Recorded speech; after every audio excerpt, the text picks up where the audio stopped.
Chapter 161. The moment Daniel finished speaking, the grenadiers split to either side and marched in, occupying the grand assembly hall. Each time the rhythmic sound of their boots echoed through the chamber, the nobles flinched involuntarily. Yet Duke Belvar alone did not so much as twitch. His cold gaze remained fixed on Daniel. In the midst of the murderous tension hanging between them, it was Belvar who spoke first. "Congratulations, you've won, Colonel Daniel Steiner." Belvar leaned back into his chair. Even in the face of undeniable defeat, his posture exuded an air of ease. "Seeing that your soldiers have stormed into the Grand Assembly Hall, it seems the seizure of the capital is merely a matter of time, and with the added justification of toppling the noble coalition for attempting to overthrow the state, we've practically handed you wings." A bitter smirk touched Belvar's lips as he gave a casual shrug. "So, how does it feel to have the empire in your hands?" To Daniel, that question was thoroughly unpleasant. Belvar spoke as if saying, "This is what you wanted, isn't it?" That subtle mockery made Daniel's brow furrow. "You're speaking nonsense. I am not the one who will claim the empire. Her Majesty the Empress will." "Oh, and you intend to hand over everything you've accomplished back to Her Majesty?" "You're being insolent. I am not handing it back. The empire was hers to begin with." "Not a false statement, but do you truly think others will see it that way?" "Duke Belvar." Daniel called his name as a clear warning to stop talking. But Belvar continued undeterred. "Even if you return everything to Her Majesty, the people will remember today that Daniel Steiner marched into the capital with nearly 20,000 troops, declaring the destruction of the noble coalition, and took command by force." "What exactly are you trying to say?" "It's simple. Whether you want it or not, the gaze people cast upon you will now contain reverence, and that reverence will include submission to power and loyalty born from the heart. I see that as a kind of privilege." Belvar's eyes narrowed to slits. "A man's position creates privilege, and privilege gives rise to power that can rule over others. I was able to unify the noble coalition and usurp authority from the Empress precisely because the title of Duke afforded me such privilege. Ever heard this saying?" Belvar leaned forward. "Those who possess privilege are inevitably corrupted." If Belvar had enjoyed privilege from the power and prestige of his ducal lineage, then Daniel Steiner's countless achievements were privileges in and of themselves. Daniel Steiner, who would henceforth be remembered not only as a war hero but as a legendary commander, would undoubtedly become more beloved than the Empress herself. Popularity compels people to follow, to pledge loyalty. And that is power, that is privilege, and that is the fate Daniel Steiner would inevitably face. Count Caligula, the leader of the allied nations far across the sea, turned his king into a mere puppet, and I, blinded by power, rose up in revolt. So tell me, Colonel Daniel Steiner, do you believe your end will be any different? You are no different from me at your core. And just like me, your end will be miserable. Do not become intoxicated by your victory and fall into arrogance, Colonel Daniel Steiner." As those words, more akin to a curse, rang through the air, one of the nobles abruptly sprang to his feet. It was Baron Ventardo, garishly adorned in excessive ornamentation. "What exactly do you think you're doing? Duke Belvar, have you no shame?" Ventardo rebuked Belvar and turned to Daniel. A strained smile crept across his face, though his trembling cheeks betrayed the lie. "Colonel Daniel Steiner, there's no need to listen to that villain ramblings. I believe you simply did what had to be done. And if I may add, my involvement with him was not of my own will, but entirely due to his threats." Ventardo abruptly cut himself off. Click, the grenadiers stationed to either side of the nobles simultaneously raised their rifles. With their stocks braced against their shoulders, The soldiers aimed squarely at the nobles, rendering Ventardo speechless. The other nobles, too, either cast their eyes downward or let out stifled groans in fear. Seeing this, Belvar burst into hearty laughter. "Ha ha ha, that's it. Now you're beginning to understand how to wield power.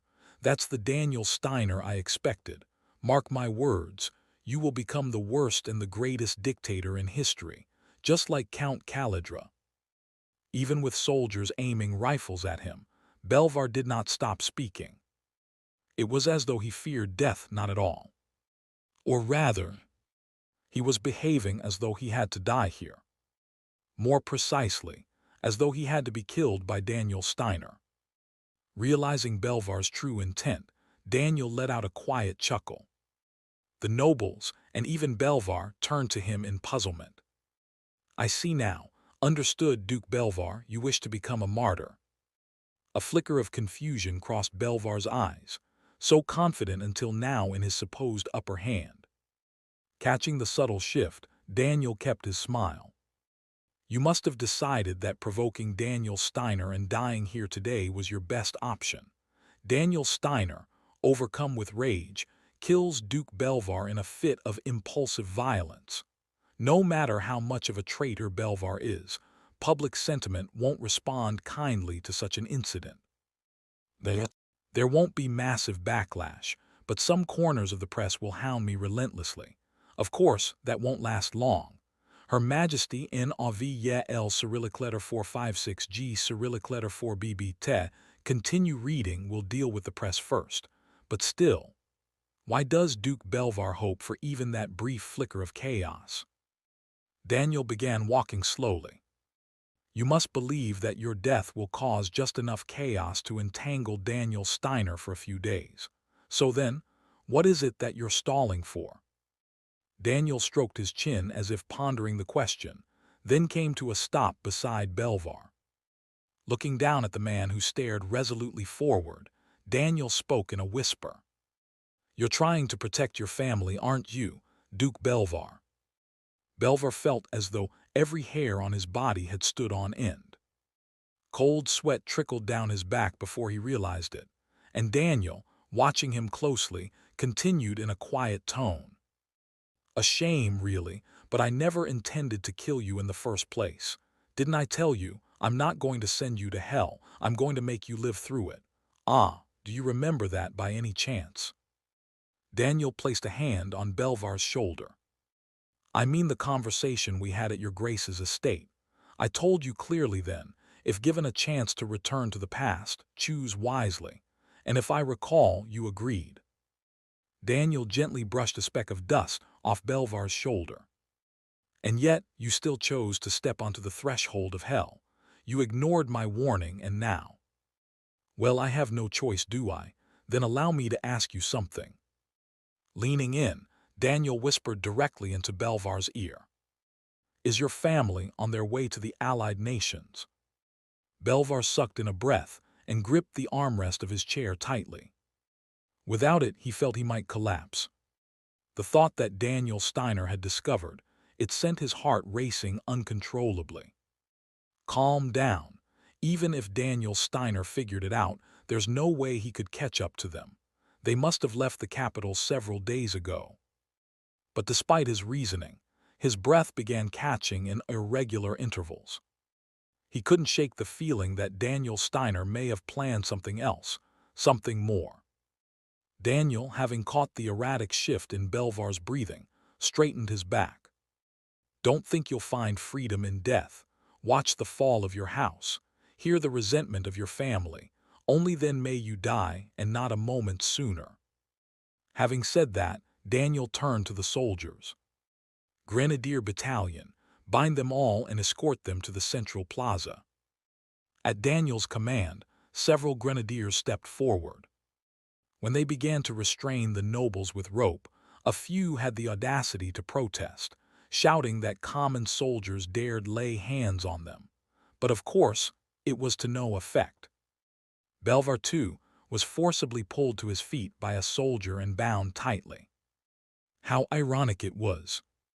The head of a noble house that had served 3 emperors, now being manhandled by a mere soldier. "Move now."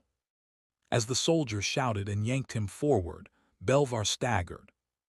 Then, like cattle being led to slaughter, he began to shuffle ahead, his steps sluggish and heavy.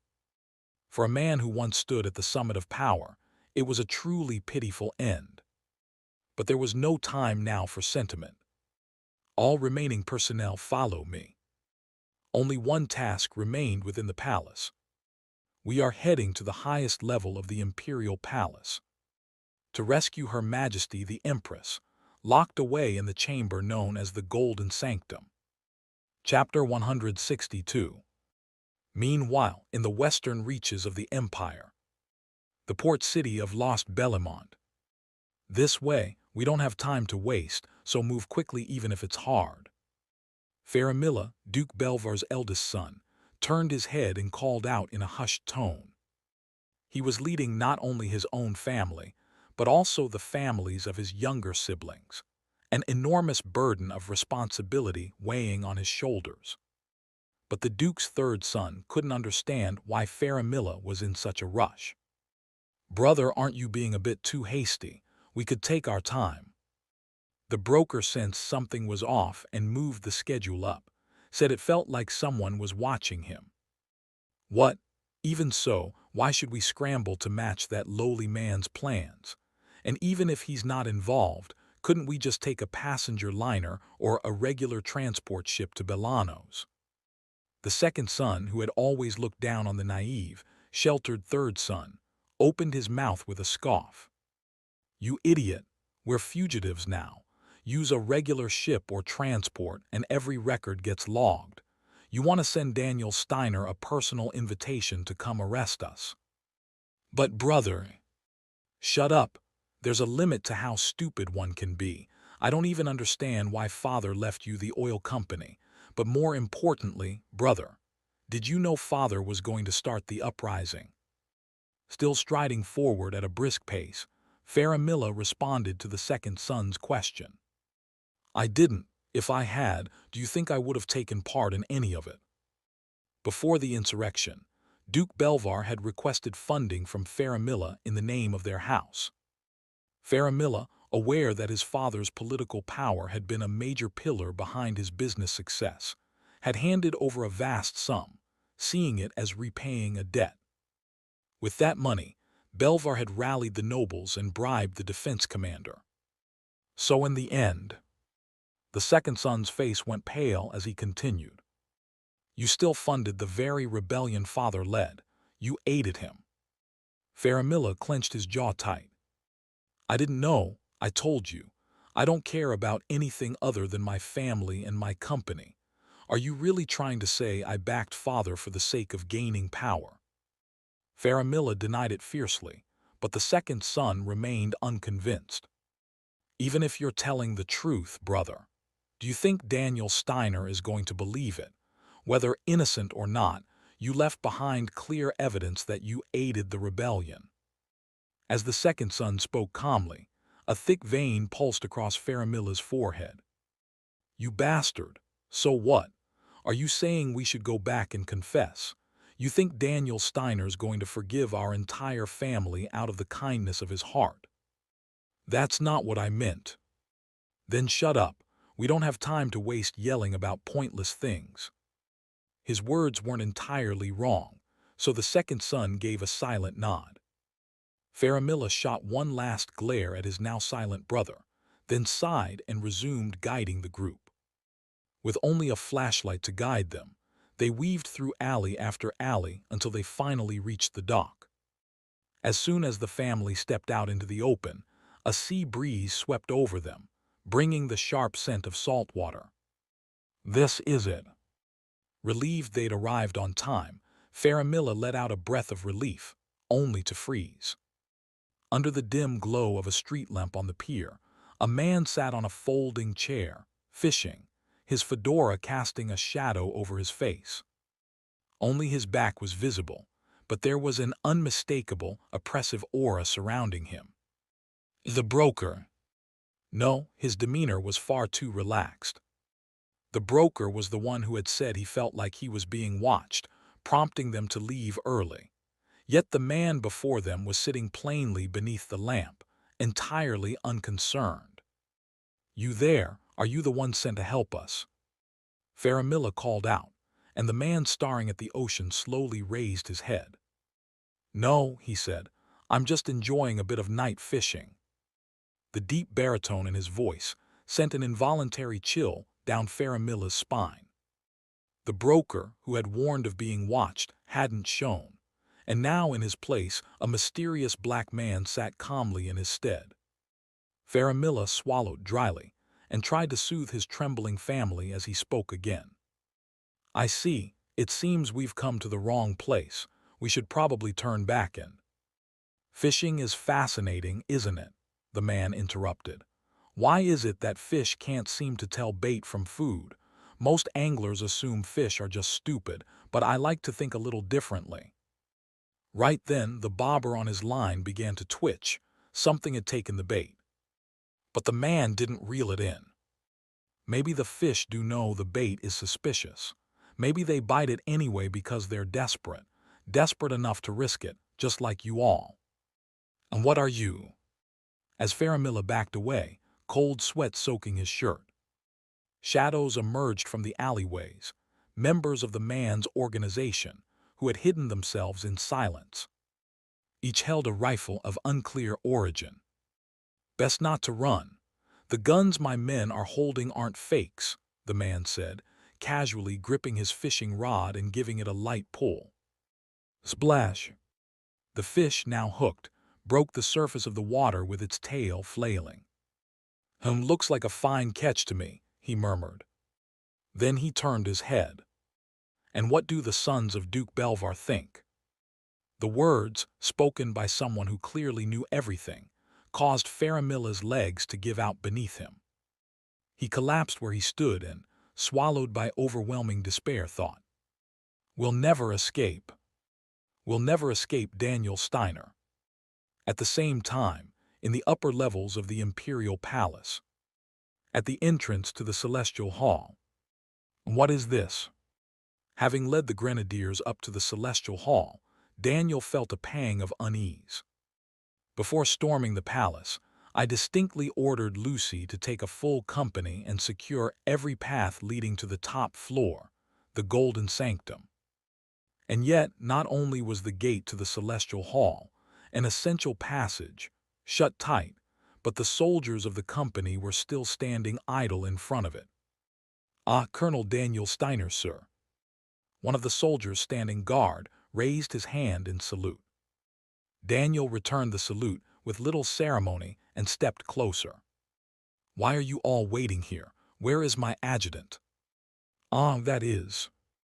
The soldier hesitated briefly before responding.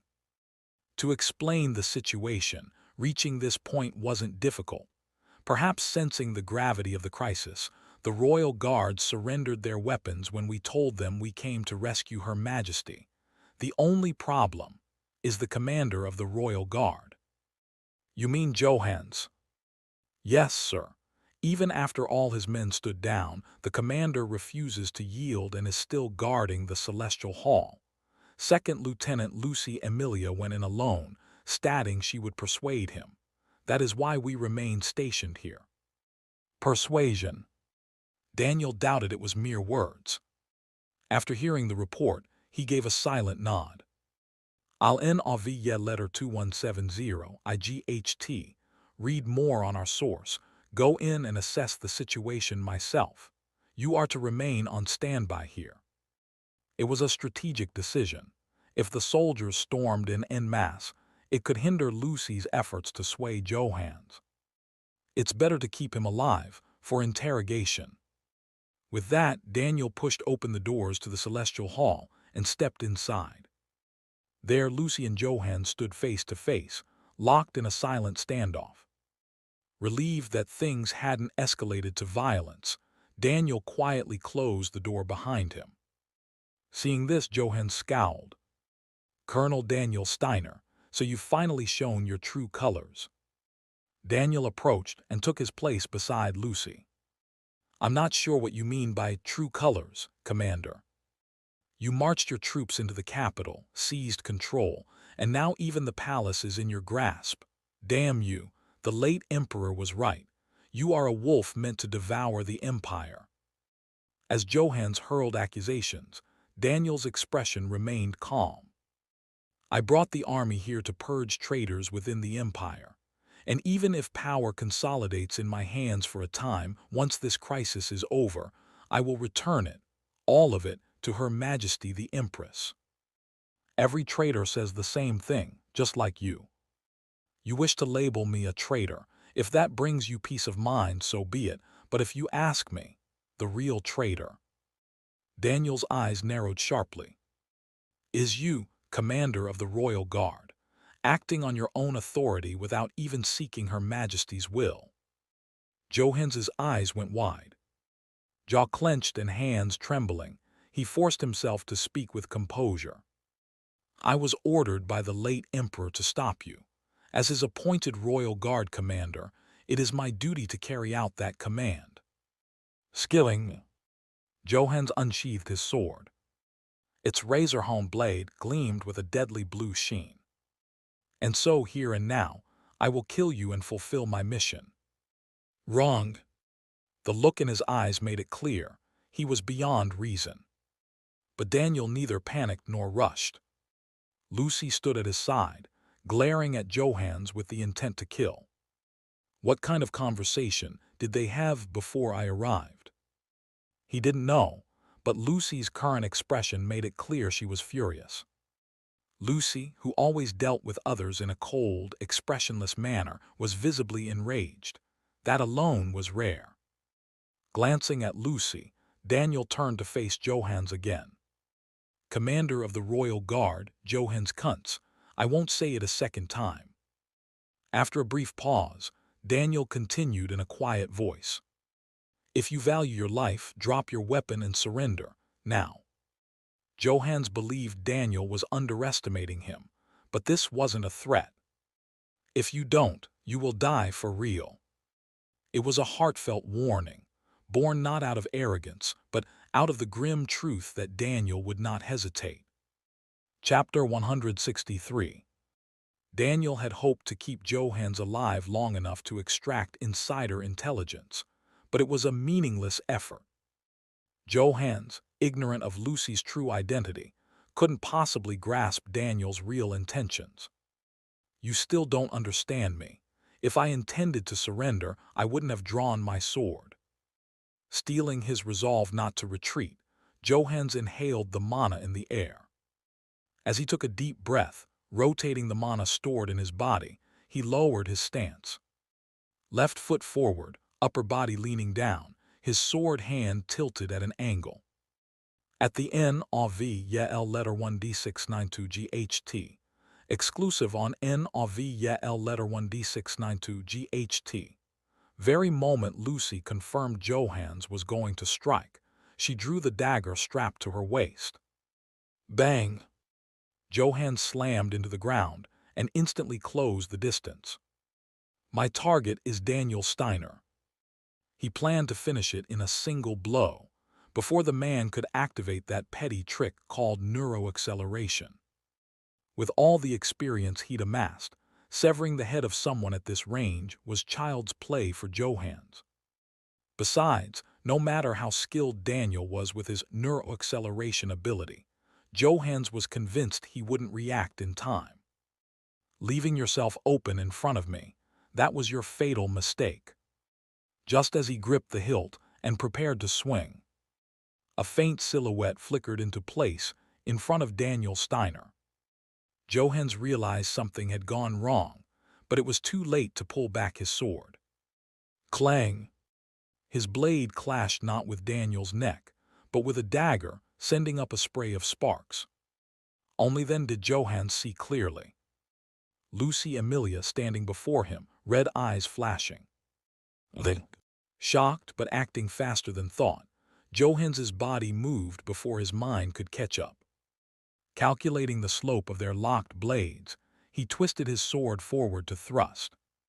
Whoosh! But the tip of his blade merely grazed a few strands of Lucy's hair.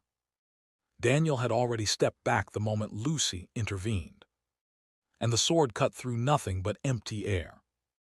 Johans attempted to pull back his sword, but Lucy's dagger was faster. As he instinctively jerked his head back, a silver arc flashed before his eyes. His pupils quivered, fingertips trembled. Like a man staring down a beast, Johans was overwhelmed by a surge of fear and leapt back. Tap, he landed on the ground, cold sweat dripping down as he clutched his neck. Still attached. Had the cut gone a little deeper, his head would have been gone. The realization sent a chill rippling down his spine. Swallowing dryly, Johans glanced at Lucy, who now stood watching him, dagger in hand. "You've got the eyes of a killer. I just stared death in the face and you didn't even flinch. How many people have you killed?" Lucy didn't respond, as if it wasn't worth answering. "I can't believe it. There's no way someone your age should have that kind of skill. What's even more disturbing?" Johans's gaze shifted to Daniel. "Colonel Daniel Steiner, you act like you already knew what she was capable of. This isn't a normal relationship. Just what the hell is she?" Thud, Johans suddenly shut his mouth as the air around him turned heavy. This wasn't some illusion. He could feel the air itself pressing down on his body. A gravity field. Had one been formed inside the celestial hall in mere seconds? And by a single person. The impossibility was staggering, but there was no time to be stunned. Lucy was already charging toward him. Johans, instinctively sensing this clash would decide everything, began to rotate the mana inside him at explosive speed. Breaking free from the gravity suppressing his body, he took a stance and waited. She must believe the gravity she cast has slowed my movement. If he could exploit that misunderstanding, even once, he could seize the upper hand. Resolving himself, Johans feigned struggle under the increased gravity. And Lucy was charging straight toward him, just as he'd hoped. Not yet. Gripping the hilt tightly, he waited for the right moment. The very instant she entered close range, Johans unleashed a furious slash. His body, strengthened to its limit, drove the sword in a howling arc meant to tear Lucy apart. He saw it, her body split diagonally, blood erupting in vivid detail. But there was no resistance, none of that distinct sensation of slicing through human flesh. It was the moment Johans realized he'd lost. SHKKK. With a searing pain, the arm holding his sword was severed clean off. Blood sprayed as it hit the floor, and Lucy's afterimage dissolved like a heat haze. As he turned his gaze, she was no longer in front of him. She was beside him, still holding that blood-stained dagger. Only then did Johans understand everything. An illusion. The moment their eyes met, he had been trapped in an illusion and struck at a phantom. Biting down hard to endure the pain, Johans managed to speak. "What are you?" Letter 1D627, letter 1D4C7, letter 212F, letter 1D452, letter 1D4CC, letter 1D452, letter 1D4B, 8, letter 2134, letter 1D4C2.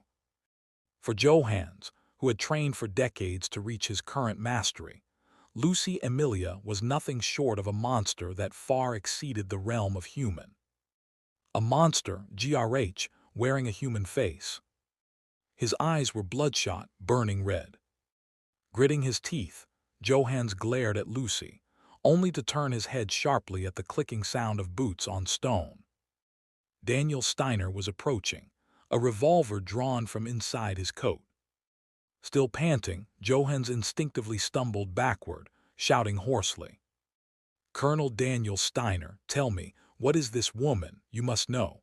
Why the hell were you hiding a monster like her?" It was a plea spat with blood, but Daniel saw no need to answer. He simply kept walking, the steady rhythm of his boots echoing ominously. To Johans, Daniel's approach felt indistinguishable from the approach of death itself. He staggered backward, breath ragged, and then his foot caught. He tripped and collapsed. Daniel came to a stop in front of him and raised the revolver. The muzzle was pointed directly at Johannes's head. "I believe I already told you. If you value your life, throw down your weapon and surrender." Daniel Steiner. It was you, Johannes, who discarded your life so thoughtlessly. The result of your own choice. Don't blame anyone else. Even as his consciousness blurred with pain, Johannes managed to stir up his rage.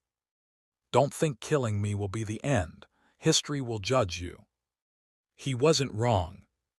Yes, this event will go down as one of the pivotal moments in imperial history. But you seem to forget something. History is written by the victors. Johannes's eyes widened. You, Johannes, will go down in the records as the incompetent commander of the royal guard who betrayed the emperor. Even 1,000 years from now, the people of the empire will remember you, alongside Belvar, leader of the collaborators, as the worst traitor of all. Daniel Steiner knew. He knew that this was what men obsessed with honor feared most. "Goodbye, traitor Johannes Kuntz." Johannes opened his mouth in a dumbfounded daze, then let out a roar of pure rage, but it never lasted. Bang! The bullet pierced Johannes's forehead dead center. With fury still etched on his face, he collapsed with a thud, blood pooling beneath him. At the same time, the door to the Celestial Hall burst open, and grenadier troops rushed in. They had heard the gunshot, even through the thick doors. "Commander, are you?" The grenadiers who'd come in out of concern for Daniel Steiner froze in stunned silence.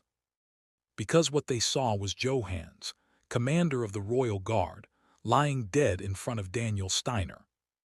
"Commander Steiner killed the Royal Guard's leader. I heard he was strong, but, dear God." Naturally, they assumed it was Daniel who had fought Johannes, not Lucy. Each soldier muttered their thoughts under their breath. Fortunately, or perhaps unfortunately, the distance was enough that Daniel couldn't hear them. "Adjutant." At his call, Lucy lowered her head in a slight bow. "Yes, Commander. I'll proceed alone from here. You're to take command in my stead and lead the troops. Arrest all collaborators remaining in the palace." "As you command." With her answer, Daniel gave a brief nod and turned toward the exit of the Celestial Hall. The door that Johannes Kuntz had defended with his life opened at Daniel's mere gesture, without resistance. The highest floor of the Imperial Palace. Bang! A gunshot echoed from the floor below, making the royal guard stationed in the hallway flinch. They all knew Johannes carried a sword, not a gun.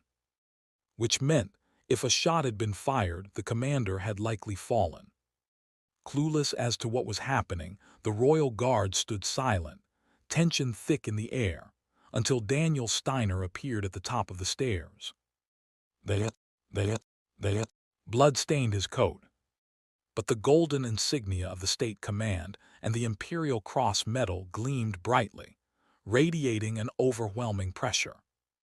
Daniel looked over the royal guards assembled in the hall, then walked past without saying a word. Normally, the royal guards should have stopped him. But they couldn't. They only stepped aside, bowing their heads as though he were their direct superior.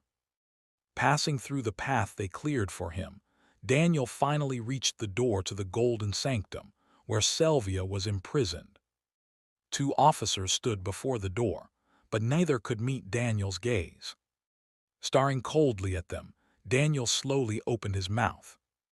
"Open the door." He turned his eyes toward the space beyond, imagining Selvia waiting within. "I'll see with my own eyes that Her Majesty the Empress is safe." Chapter 164. Under Daniel's command, the officers silently grasped the handles of the door and pulled. As the doors opened outward, they revealed Selvia standing with her back to them, dressed in a one-piece gown. The brilliant moonlight pouring down from the full moon above bathed her in a sorrowful glow. It was the kind of atmosphere that warned against approaching, but Daniel did not hesitate. He stepped into the room and spoke quietly. "Your Majesty."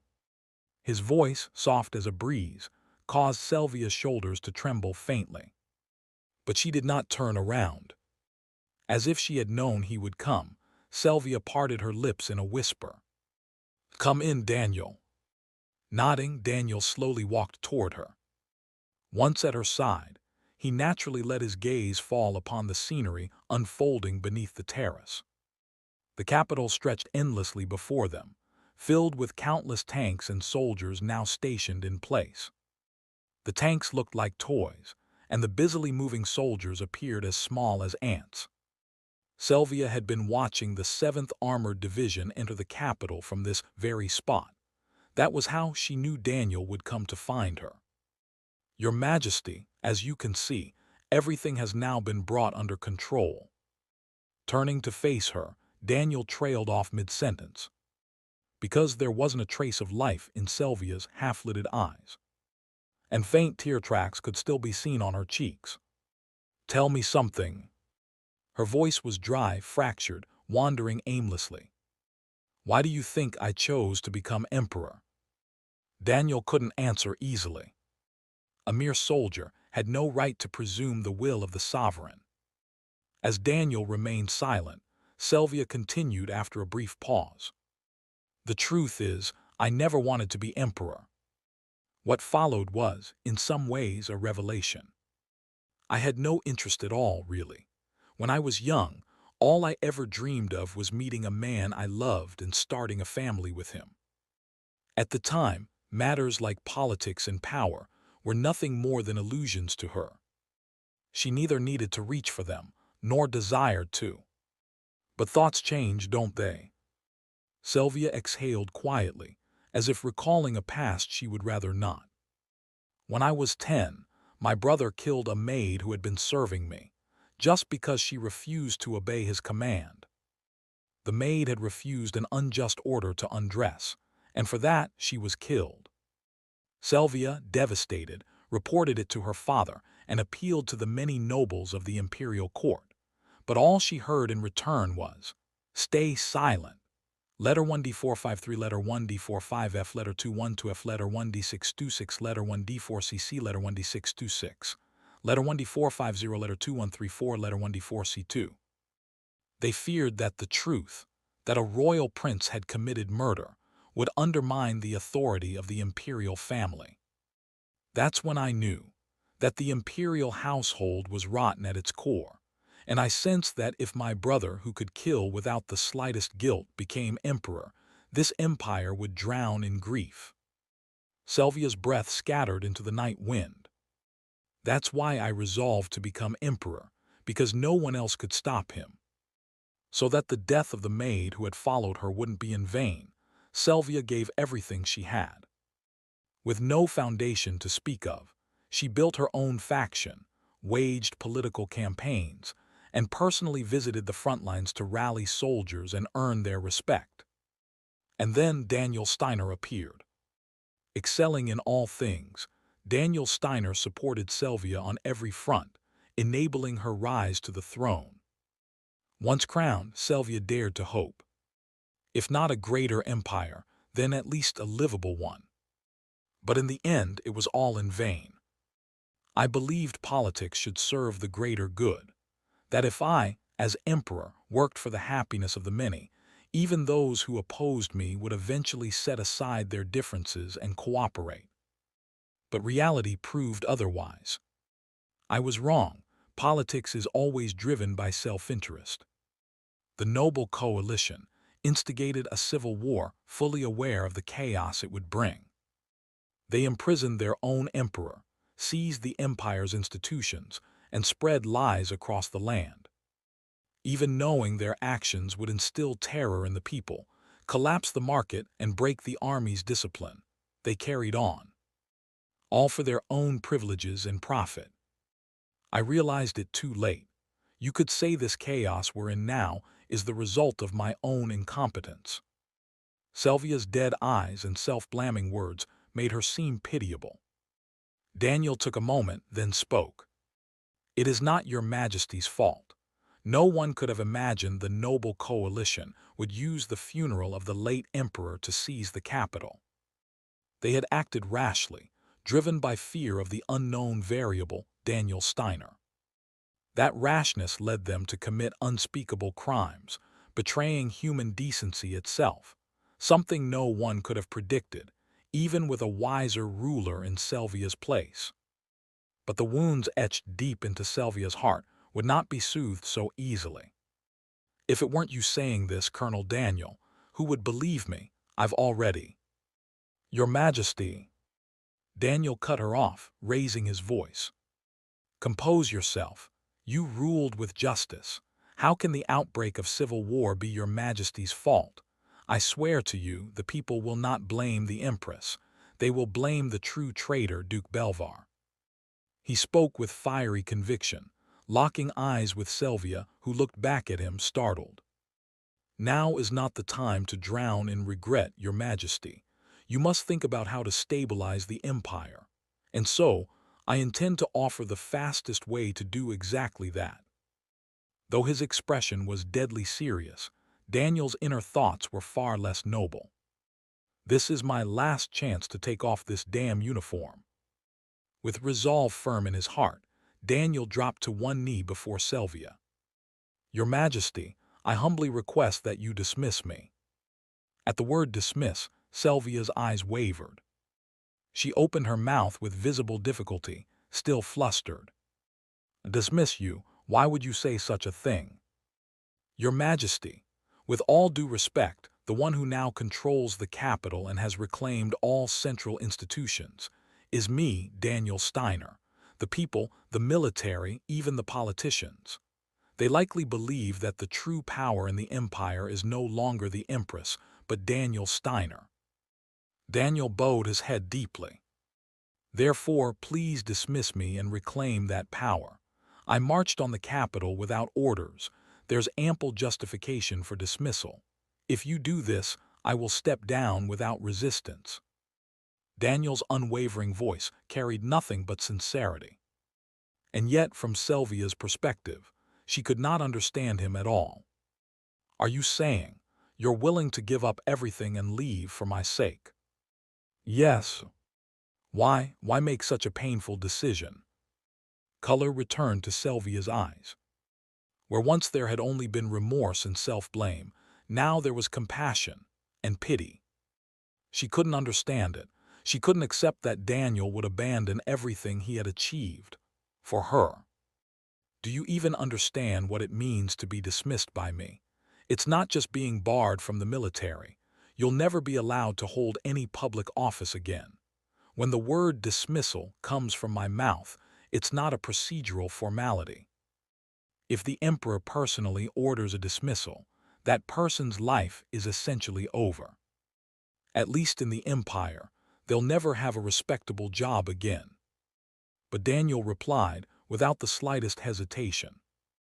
That's exactly what I wish. As if he had already made peace with it. If my misfortune can bring your Majesty happiness, then I'll gladly accept it. Are you insane? Why would you go that far? I told you once, did I? Daniel raised his head and looked up at her. Selvia von Amberg. Calling her name, Daniel gave her a faint smile. You are the only sovereign I have ever acknowledged. Only with you do I have reason to exist. Selvia understood his words for what they were, and tears welled in her eyes. A man willing to abandon everything he had, for the sake of one woman, stood before her. And in front of that man, the woman wept softly. I have nothing. She had nothing to offer Daniel. And yet again and again, he had saved her, never asking for anything in return. And now, even this time, it's for me. He was offering to destroy his own life. Unable to hold degrees NOVELIGHT degrees back the wave of emotion swelling inside her, Selvia fell to her knees and embraced Daniel tightly. Their bodies pressed together, sharing warmth. I'm sorry, I'm so sorry. The unfathomable emotions she held for Daniel bloomed like a flower in full bloom. She had hidden them for so long, denied them whenever they tried to surface, but now she could no longer deny it. She had been born with no choice but to love this man. "Your Majesty." Daniel held her in return, gently stroking her back, a gesture of understanding for the pain and guilt she had endured. Beneath a sky crowded with stars, Sylvia, no longer an empress but simply a woman, rested in Daniel's arms and came to a quiet realization. Daniel is the unwavering loyalist who must remain by her side forever, and the only man who had ever taken her heart. And so, dismissal was out of the question. Chapter 165. After liberating Empress Sylvia from the Golden Sanctum, Daniel spent the following week in a flurry of activity. There were matters he needed to resolve before handing over full authority to Sylvia. Foremost among them was the detainment of collaborators tied to Duke Belvar, who were imprisoned in a special detention sector beneath the Central Security Bureau.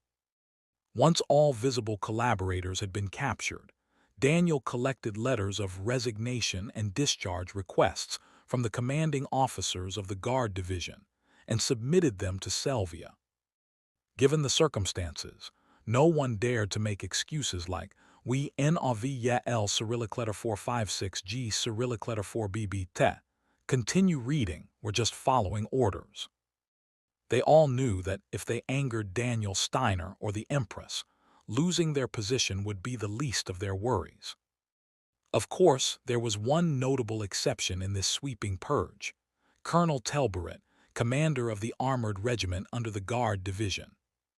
Though he had initially obeyed the orders of the defense commander, he was quick to recognize the gravity of the situation and sided with Daniel Steiner to suppress the insurrectionists. For this, he was credited with merit and retained his post. After replacing every other commanding officer aside from Telburet, Daniel ordered the phased withdrawal of the 7th Armored Division. He couldn't leave the front lines vacant for long, and more importantly, the 7th wasn't a symbol of the Empress. It was the symbol of Daniel Steiner, the war hero. The more visibly active the 7th Armored Division remained within the capital, the more it would diminish Sylvia's stature. His order reflected that concern. Of course, not all of the 7th's forces were sent back to the front. In the event that remnants of the noble coalition regrouped and launched another uprising, Daniel had preserved his core forces to suppress any such attempt swiftly.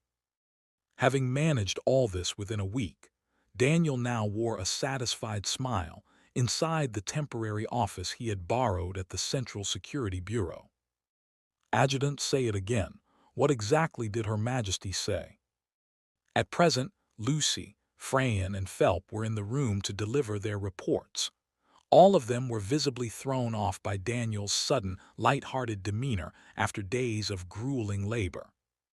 Lucy blinked once with her crimson eyes before answering. "Her Majesty has summoned you, Colonel.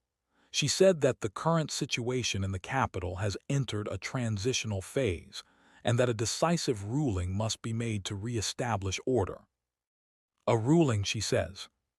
Convinced that Sylvia's decision was none other than the dismissal of Daniel Steiner, he let out a chuckle and rose from his seat.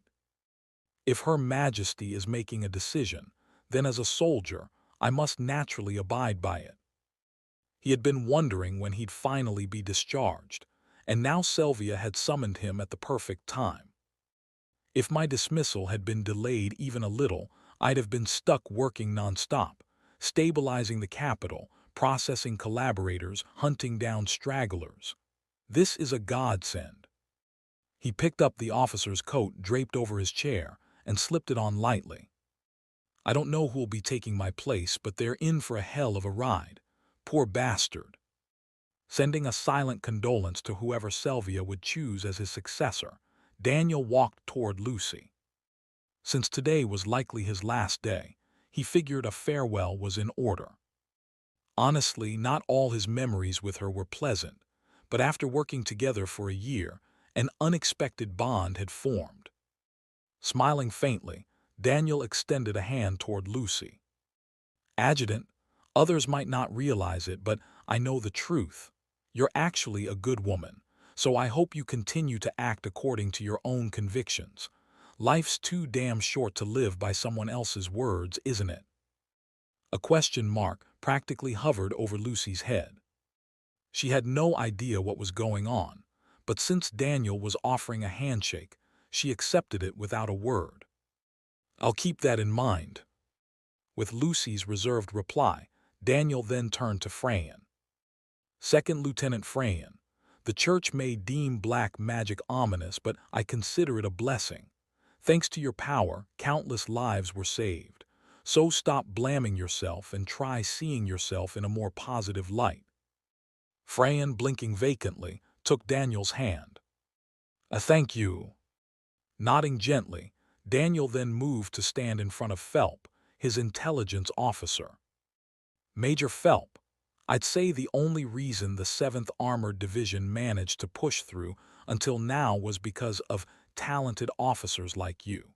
There may be a reshuffle coming that changes your position, but no matter where you end up, show them what you're made of. Letter 1D4EF, letter 1D667, letter 1D65A, letter 1D65A, letter 1D500, letter 1D486, letter 1D484, letter 1D664, letter 1D4F6. Though he didn't fully understand, Phelp was clearly touched by the compliment and gripped Daniel's hand tightly. "Yes, sir, I won't forget it." Hearing the reply, Daniel patted the back of Phelp's hand and made his way toward the door. Humming a tune, he opened it with a bounce in his step and exited the room.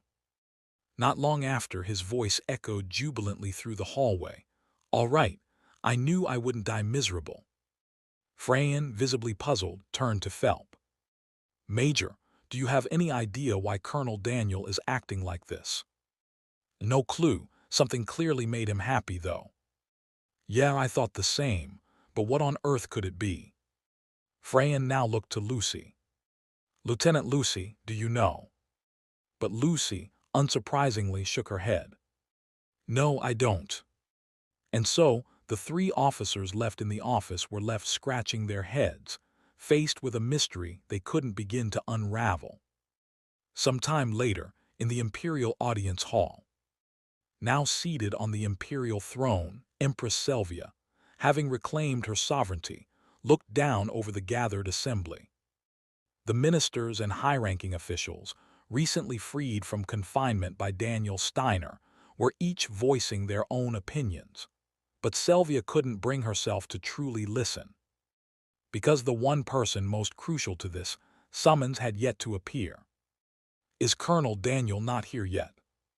Selvia, clad in a white uniform and draped in a crimson cape, signifying her status as Empress, quietly addressed the chief of the Inner Palace Bureau. The bureau chief, gauging her mood, bowed his head respectfully. "He has arrived at the palace, Your Majesty. He should be here shortly." Selvia nodded and chose to wait a little longer. And then, a few minutes later, Daniel appeared through the open doors. Dressed immaculately in his black uniform, Daniel entered the hall, and all murmuring among the ministers and officials came to an abrupt halt. The atmosphere turned tense. After all, Daniel Steiner currently held more real power than anyone in the Empire, save for the Empress herself. There were even whispers that perhaps he wielded more power than the Empress. Under the heavy scrutiny of their stares, Daniel stepped onto the red carpet and moved forward. When he reached Selvia, he knelt on one knee and bowed his head low. "I pay my respects to the great Empress." Selvia looked down at him with affectionate eyes and finally spoke. "Raise your head, Daniel Steiner." As Daniel lifted his gaze, Selvia continued. "You returned to the homeland after the defeat of the Immgwc Armored Division at the Battle of Skialan. This, undoubtedly, is a great loss for the Empire and a historic failure." A ripple of murmurs ran through the ministers. Was she about to reprimand Daniel Steiner? but Sylvia's next words instantly silenced their unease.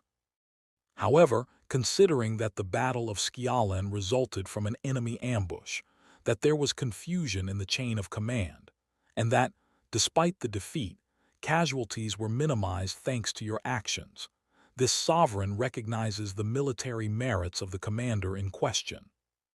Daniel's hand twitched slightly. He had come here expecting to be dismissed, and now none of this made any sense.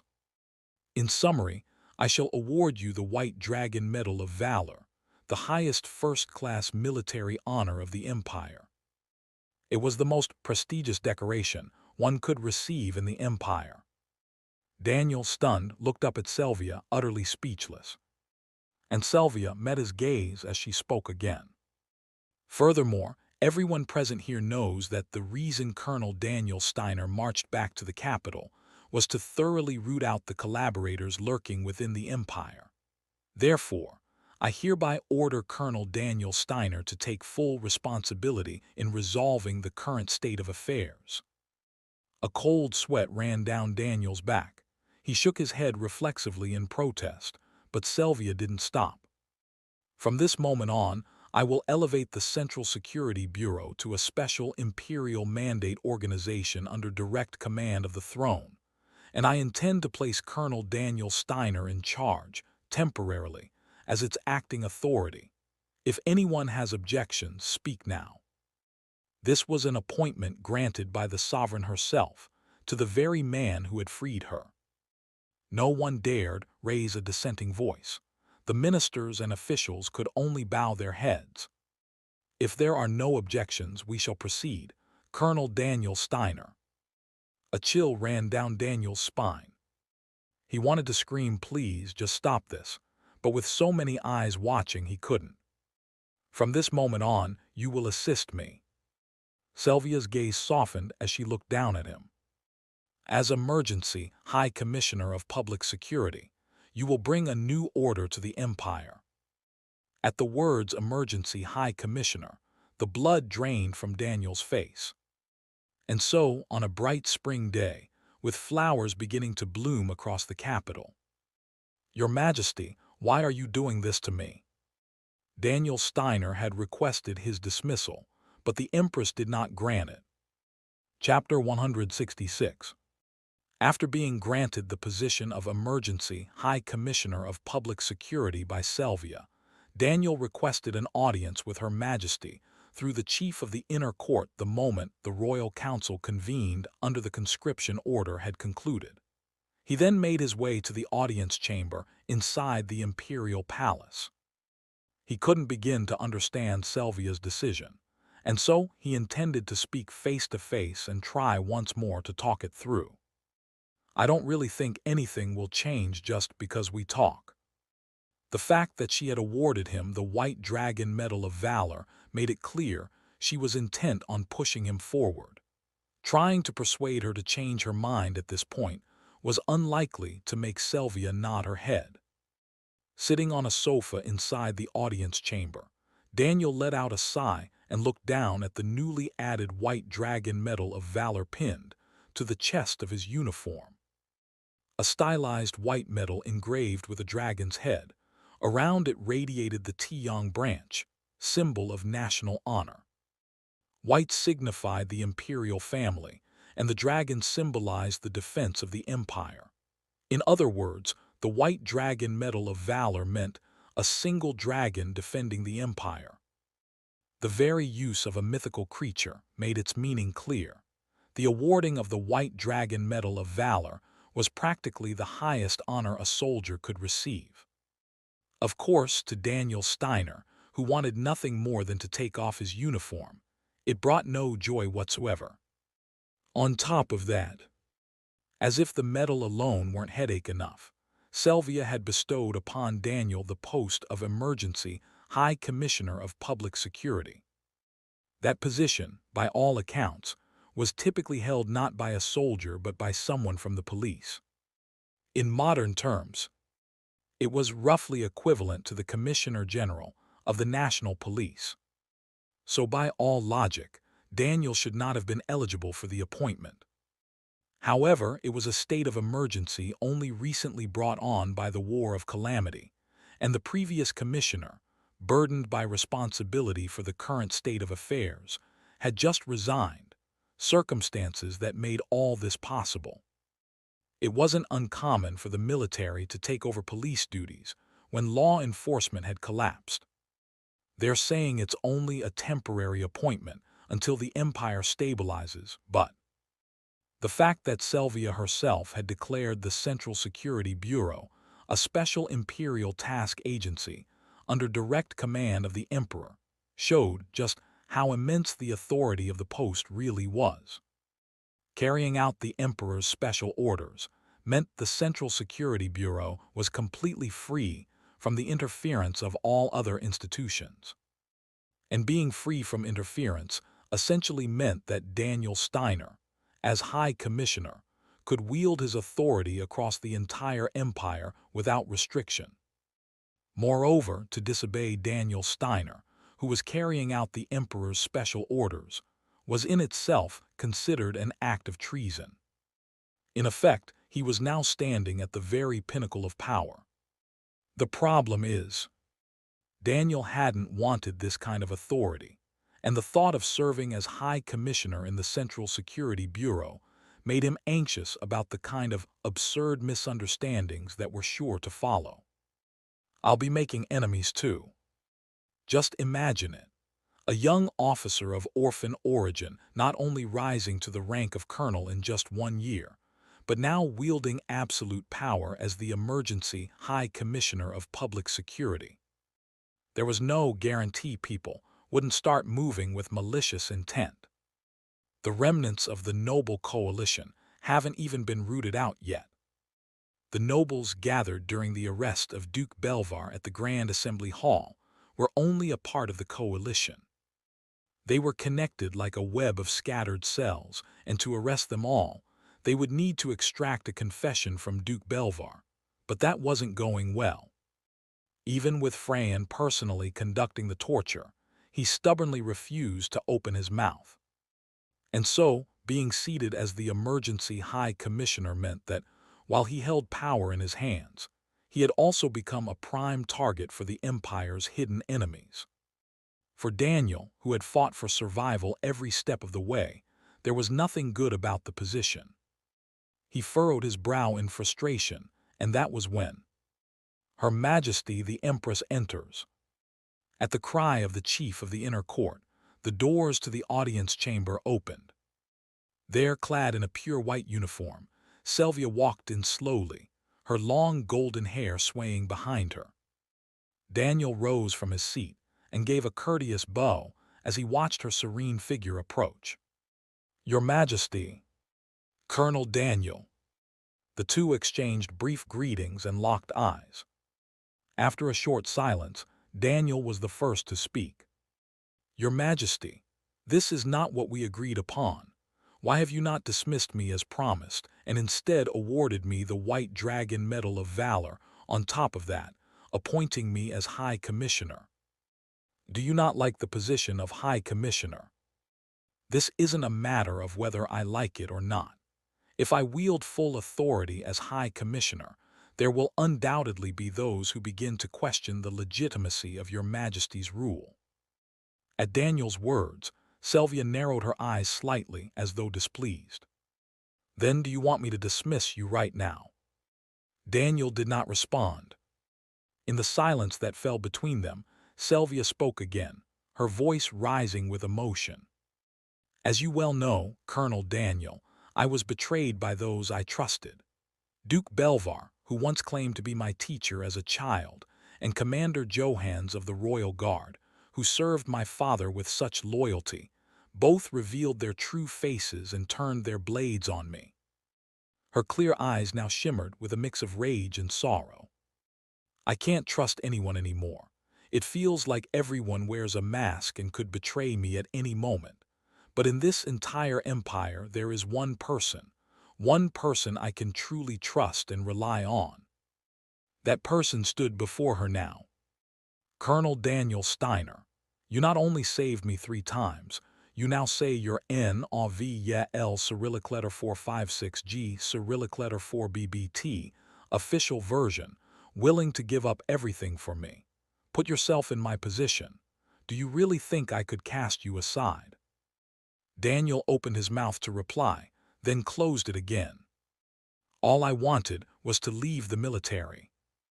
Even if he tried to explain, she likely wouldn't believe him, and he couldn't very well stand before Her Majesty and beg, "Daniel doesn't want this. Please dismiss him."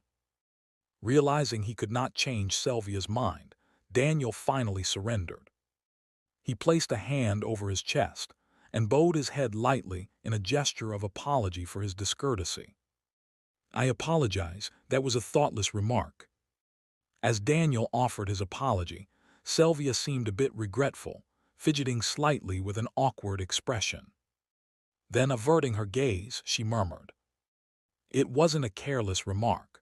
I know full well that Colonel Daniel requested dismissal for my sake, and if the position of High Commissioner truly makes you uncomfortable, there is one other option." "And what might that be?" At Daniel's question, Sylvia's face flushed ever so slightly. Ever since she'd realized that the emotions she felt toward Daniel that night were something close to love, her heart had begun to beat wildly of its own accord from time to time, so much so that it troubled her. Uncharacteristically, Sylvia clenched and unclenched her fists, bit her lower lip for no reason, and showed other odd behaviors before finally taking a deep breath. Gathering her resolve as much as she could, Sylvia looked directly at Daniel with newfound courage. "Do you really want to know?" Her voice trembled ever so slightly. In the strange silence that followed, Daniel, watching her subtle cues, felt an unfamiliar chill creep over him and shook his head. "You seem troubled, so there's no need to tell me."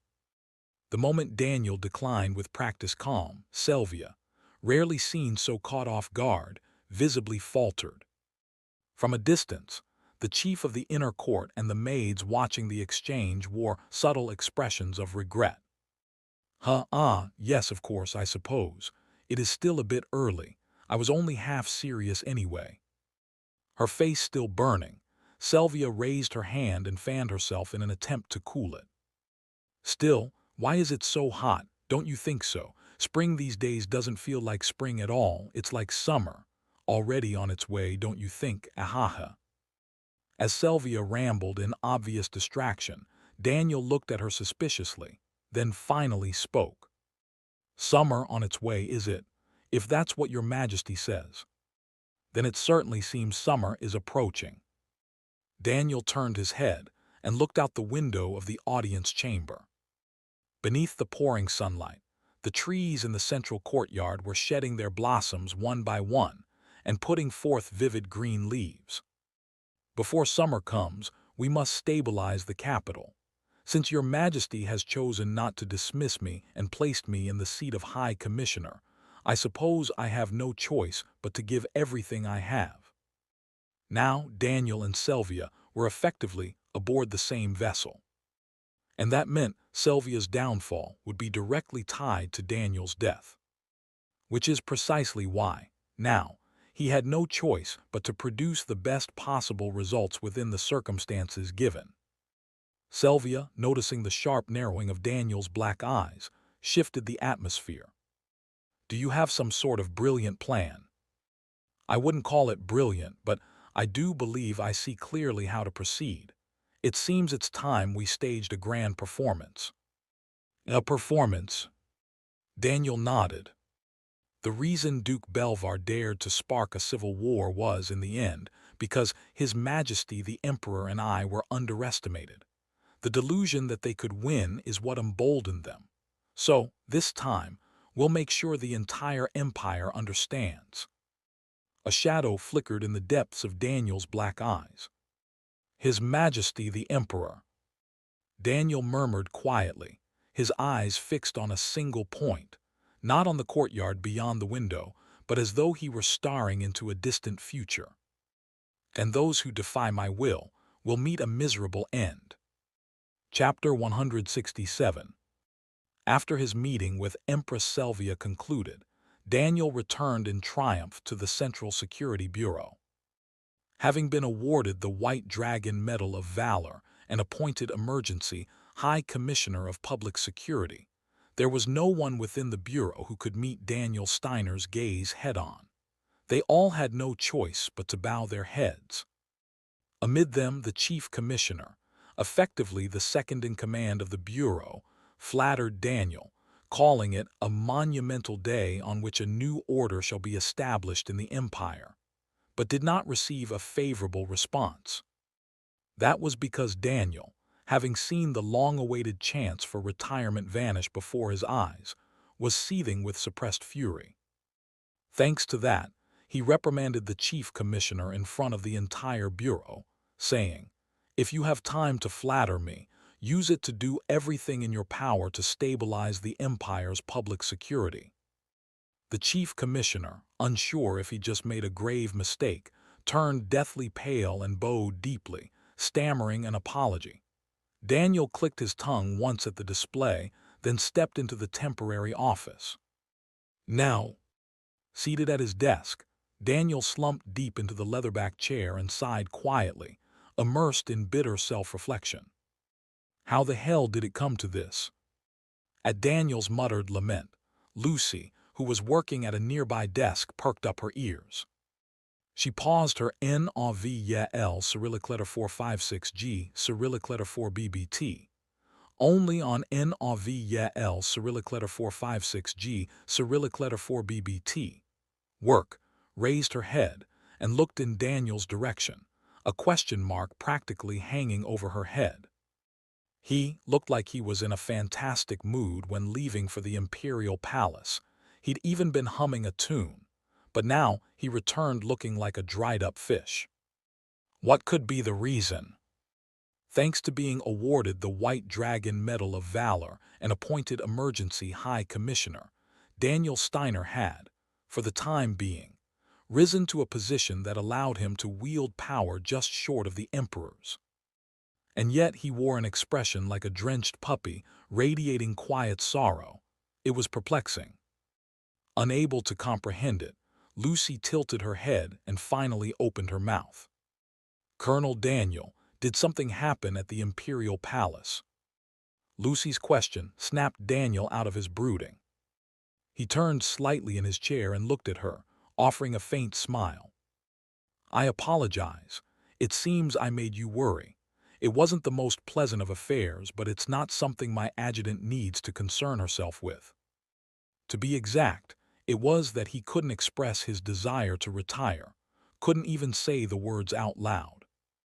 "I'm fine, focus on your duties." A polite way of telling her that he wasn't in the mood to talk and would prefer not to be disturbed, but Lucy didn't turn away. She just stared at him, her red eyes gleaming with suspicion. Holding eye contact with her that for long somehow made a cold sweat start to form. Thinking he needed to change the subject, Daniel cleared his throat lightly. "By the way, Adjutant, do you remember the battle with Johans, the former commander of the Royal Guard?" Lucy's red eyes blinked innocently. "Yes, I remember. You looked quite angry at the time. What exactly did the two of you talk about?" "Oh, that." Lucy remembered. When she'd entered Celestial Hall alone to try and convince Johans to surrender. He'd been blocking the only exit and responded to her demand for surrender with open mockery. Told her not to run her mouth like some pampered dog raised by Daniel Steiner. The comment had bruised Lucy's pride, whether she realized it or not, and she replied that my relationship with Daniel Steiner is one of mutual equality as people. Noticing her emotional reaction, Johans had then asked what exactly made her think their relationship was equal. Lucy had begun listing off the memories and experiences she shared with Daniel, to which Johans responded with the question, "Are you in a romantic relationship with Daniel Steiner?" Unable to affirm that, Lucy had shaken her head, and Johans had let out a low chuckle. And the words he spoke afterwards still hadn't left her mind. Then Daniel Steiner is playing with you. It's truly pitiful. You still haven't realized you're nothing more than a toy to him. There's nothing easier than dealing with an emotionally shaken opponent. Johans had clearly baited her on purpose, knowing that. And Lucy knew it too. But even when you understand the intent behind someone's words, that doesn't make the violence they carry any easier to swallow. That's why she was angry. That's why she fought a bit harder than usual to take him down. After her silent recollection, Lucy spoke again after a brief pause. "Colonel Daniel, what am I to you?" Daniel was caught completely off guard. He'd asked what she and Johans had talked about, and suddenly she hit him with a question like that. He thought she might be teasing him, but her expression was dead serious. He couldn't just brush it off. He was trying to figure out how to respond when... Knock, knock. "Colonel Daniel, this is Otto Whitmore, director of the Security Bureau. If it's not a bother, I'd like to speak with you." Both their gazes naturally turned toward the voice beyond the door. Lucy let out a soft cough and stood up, realizing that in the flow of memories, she'd ended up asking a premature question. "Shall I get the door? Letter 1D4BB, letter 1D4C7, letter 1D452, letter 1D626, letter 1D638, letter 1D452, letter 1D4B8, letter 2134, letter 1D62E." Daniel nodded. He'd been meaning to meet with Otto Whitmore soon anyway. As Lucy opened the door, Otto appeared, dressed sharply in his navy blue police uniform. With the same leisurely smile he always wore, Otto removed his hat and greeted Daniel. "It's been a while. You look far more seasoned than the last time we met. And congratulations on your appointment as High Commissioner." Daniel rose and offered a polite nod in return. "It's a temporary post, but thank you. You also look younger than I remember, Director Whitmore. I can hardly believe you're middle-aged." Come now. What good does it do to have someone much younger call me youthful? Though I must admit, it does feel nice to hear." As Otto let out a soft chuckle, Lucy, without a word, brought over a chair and placed it in front of Daniel's desk. Without sparing Lucy a glance, Otto approached Daniel directly and extended his hand. "I'm not sure if you'll believe me, but I always knew Colonel Daniel would accomplish something great. I wonder if you remember the conversation we had in the past." I remember. You discreetly informed me that Duke Belvar was plotting something. I owe you a great debt. But before we get into that, would you care to have a seat?" As Otto nodded and sat down, Daniel followed suit a moment later. Facing each other, Otto smiled smoothly and spoke first. "Hearing you speak of it as a debt certainly makes this conversation easier. The Security Bureau intends to fully support Colonel Daniel Steiner from this point forward. After all, stabilizing the capital is a direct order from Her Majesty the Empress." "I see. That'll make things much easier. However, there's one thing we should clarify before we go any further. What is the function of the Security Bureau?" The question came out of nowhere. Otto didn't understand what Daniel was getting at, but he answered without protest. "If I had to name one, the Bureau's representative function would be counterintelligence." "Counterintelligence, is it? Forgive my ignorance, but could you explain exactly what that means?" Otto's brow furrowed ever so slightly. He couldn't comprehend why Daniel was asking something he clearly already knew. Yet unlike Otto's confusion, Daniel's face remained unreadably calm. "Was my question too difficult?" Swallowing dryly, Otto shook his head. "Not at all.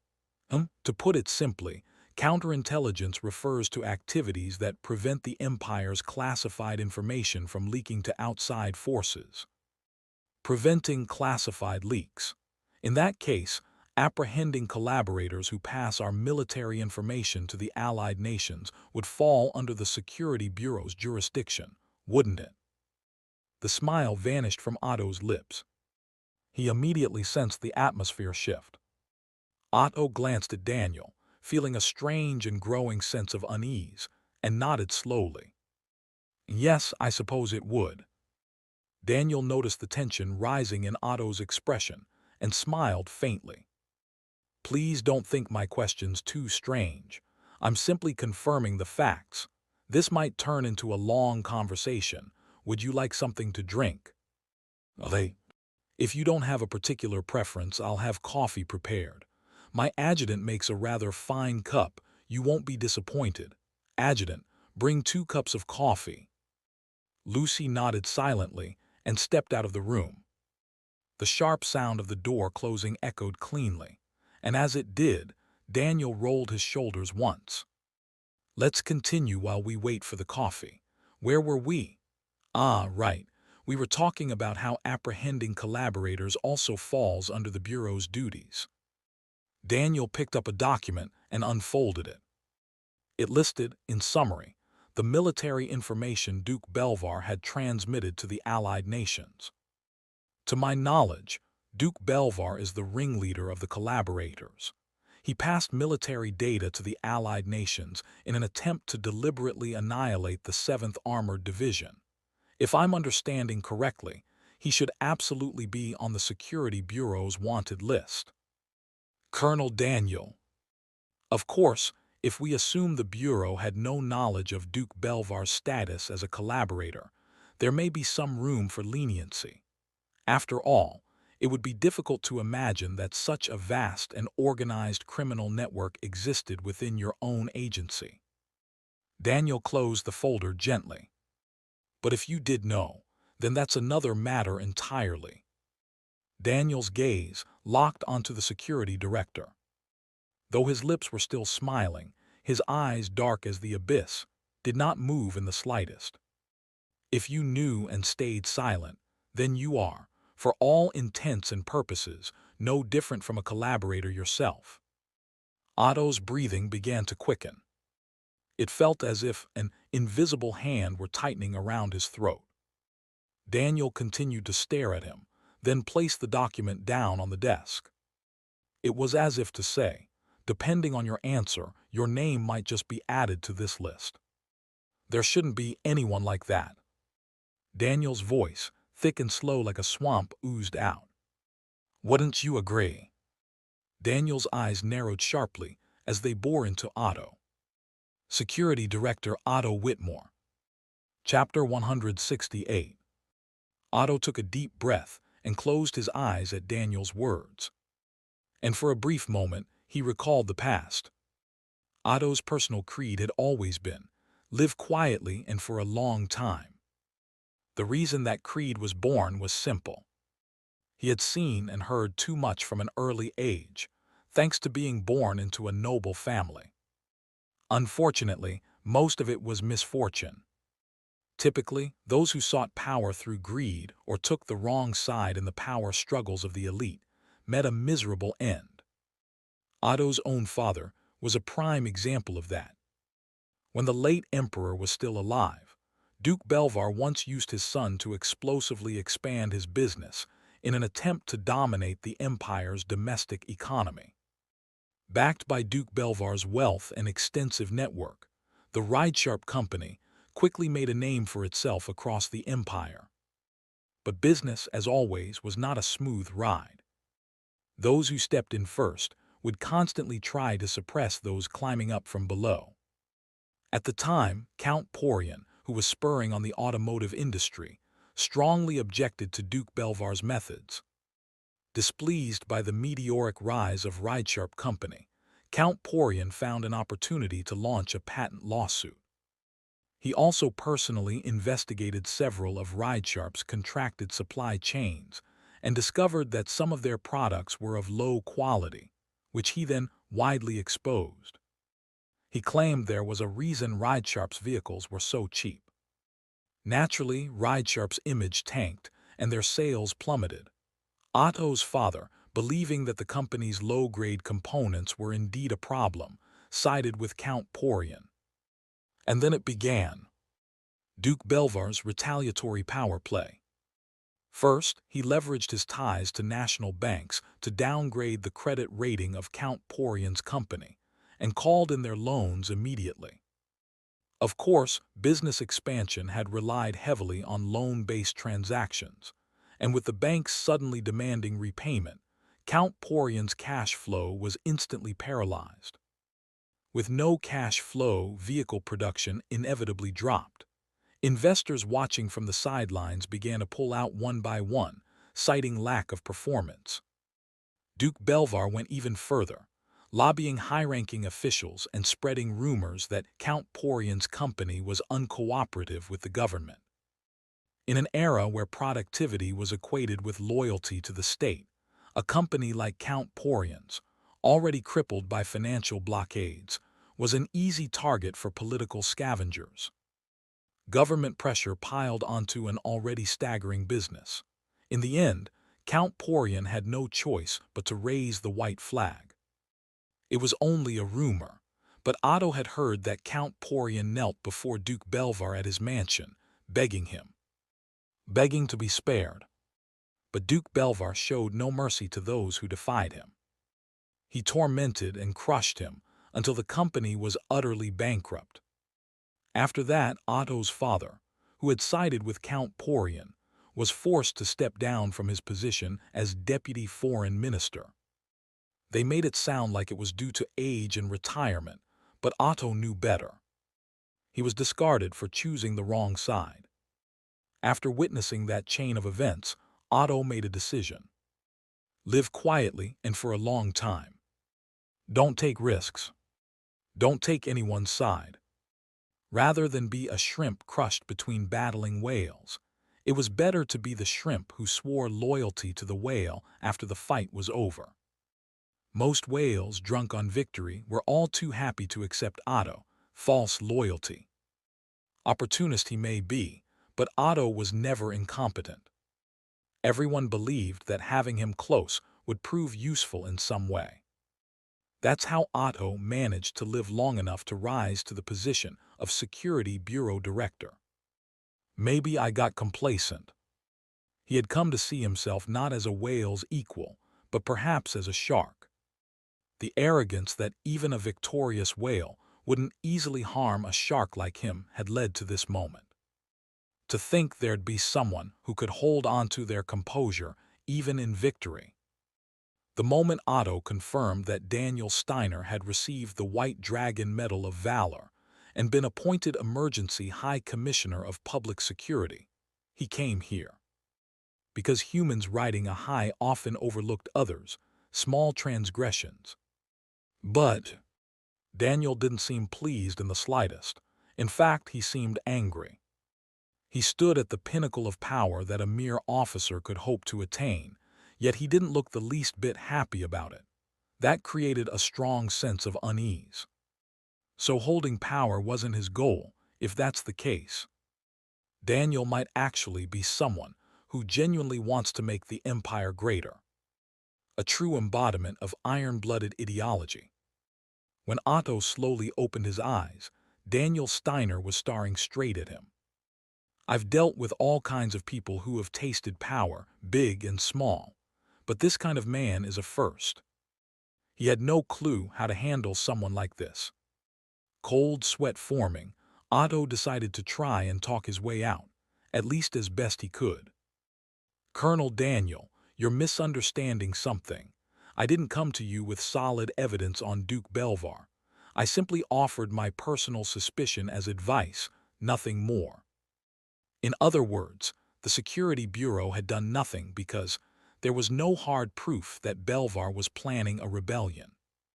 Daniel, seemingly finding that at least plausible, tapped his index finger on the desk a few times before speaking. Even so, there's still something I don't quite understand. If you had suspicions, why didn't you investigate? I would have had to risk my life to do that. Otto interrupted, putting on his most aggrieved expression. As you well know, Colonel Daniel, Duke Belvar has his web of people scattered all across the empire. You never know who's one of his pawns. In a situation like that, making a reckless move would almost certainly end in blood. Having finished his explanation, Otto waited for Daniel's response. No matter what Daniel said, Otto had resolved to dress it up and justify himself. But Daniel said nothing. He just kept looking at Otto with a faint smile. And with that, a heavy silence descended between them. Tick! The sound of the second hand from the wall clock was all too clear. Goosebumps rose on Otto's skin, but he forced himself to stay calm. Watching Otto, who was clearly more tense than usual, Daniel let out a quiet chuckle. Director Otto, I'll only say this once. Placing both hands on the desk, Daniel laced his fingers together. In that slow and deliberate motion, his smile gradually faded. Do not interrupt me again. His voice, now cold and serious, cut through the air like a blade. Otto couldn't meet Daniel's gaze. He slowly lowered his eyes and gave a small nod. Satisfied with that, Daniel's smile returned. I appreciate your explanation, Director Otto, regardless of your interruption. But it was nonsense. What you've essentially said is that you endangered the nation for the sake of your own safety. As someone acting under the direct orders of Her Majesty the Empress, I can't help but see it that way. Leaning forward across the desk, Daniel whispered into Otto's ear. Is this son of a bitch seriously playing games with me right now?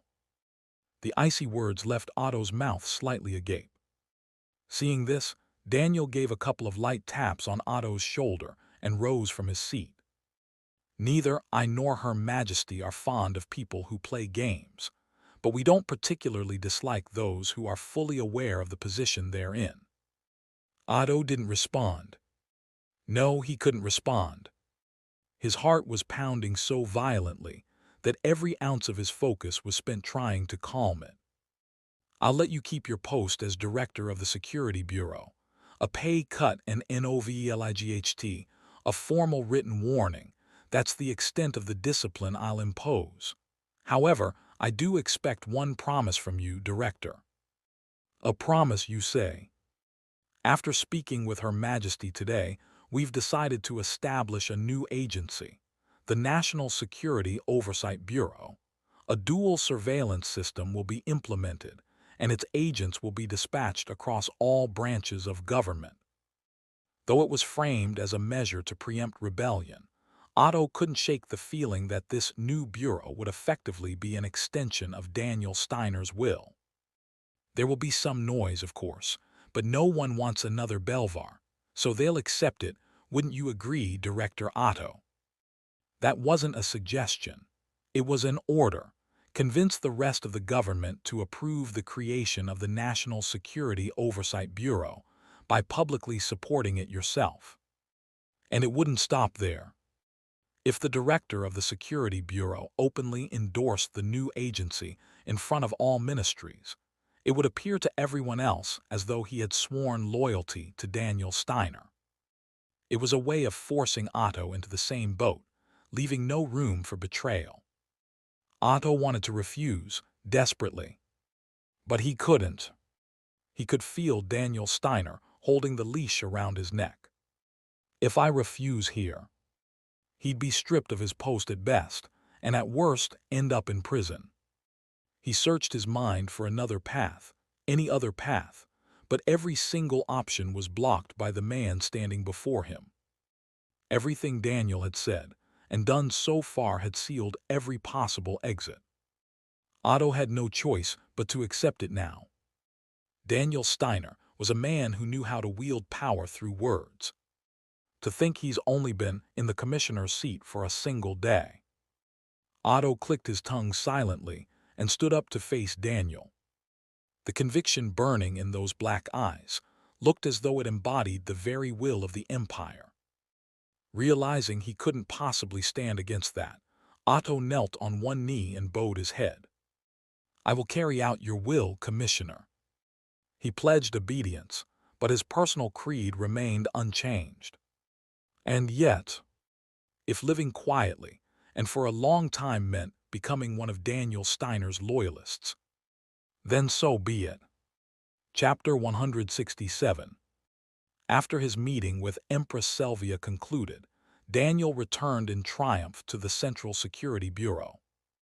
Having been awarded the White Dragon Medal of Valor and appointed Emergency High Commissioner of Public Security, there was no one within the Bureau who could meet Daniel Steiner's gaze head-on.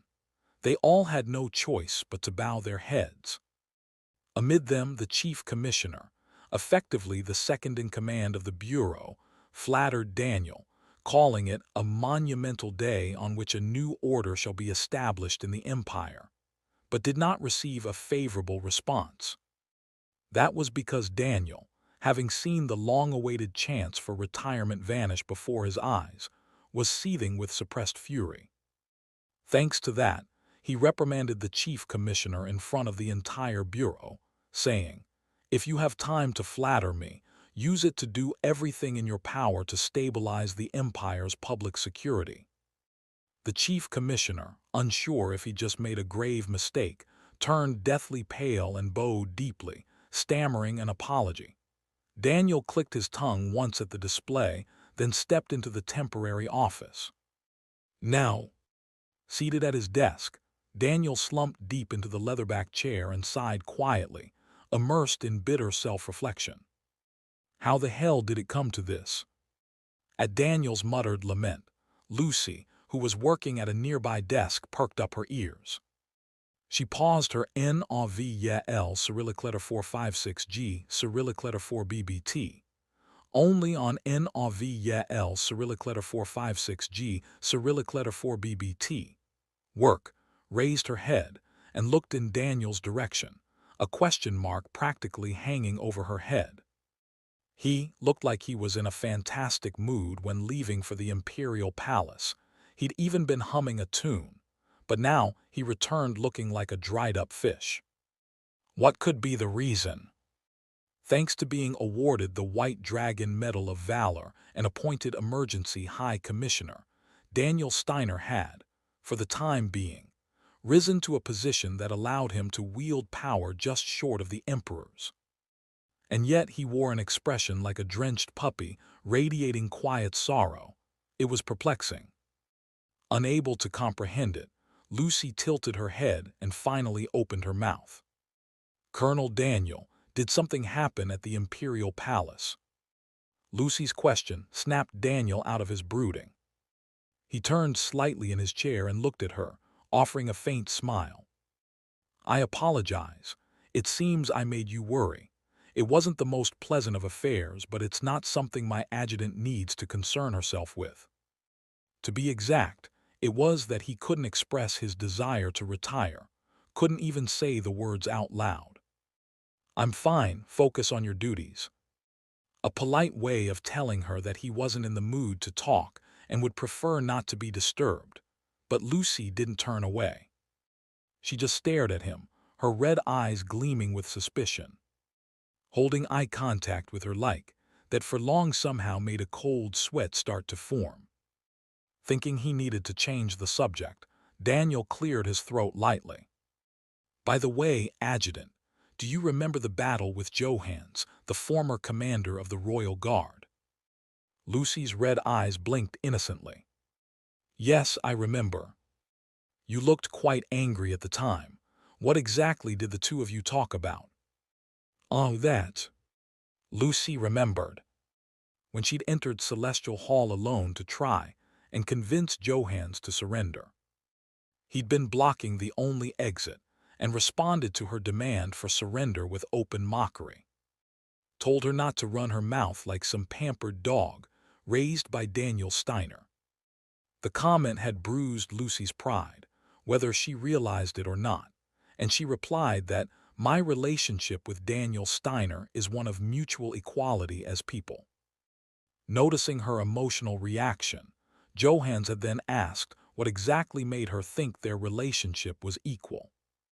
Lucy had begun listing off the memories and experiences she shared with Daniel, to which Johans responded with the question, "Are you in a romantic relationship with Daniel Steiner?" Unable to affirm that, Lucy had shaken her head, and Johans had let out a low chuckle. And the words he spoke afterwards still hadn't left her mind. "Then Daniel Steiner is playing with you. It's truly pitiful. You still haven't realized you're nothing more than a toy to him. There's nothing easier than dealing with an emotionally shaken opponent. Johans had clearly baited her on purpose, knowing that. And Lucy knew it too. But even when you understand the intent behind someone's words, that doesn't make the violence they carry any easier to swallow. That's why she was angry. That's why she fought a bit harder than usual to take him down. After her silent recollection, Lucy spoke again after a brief pause. "Colonel Daniel, what am I to you?" Daniel was caught completely off guard. He'd asked what she and Johans had talked about, and suddenly she hit him with a question like that. He thought she might be teasing him, but her expression was dead serious.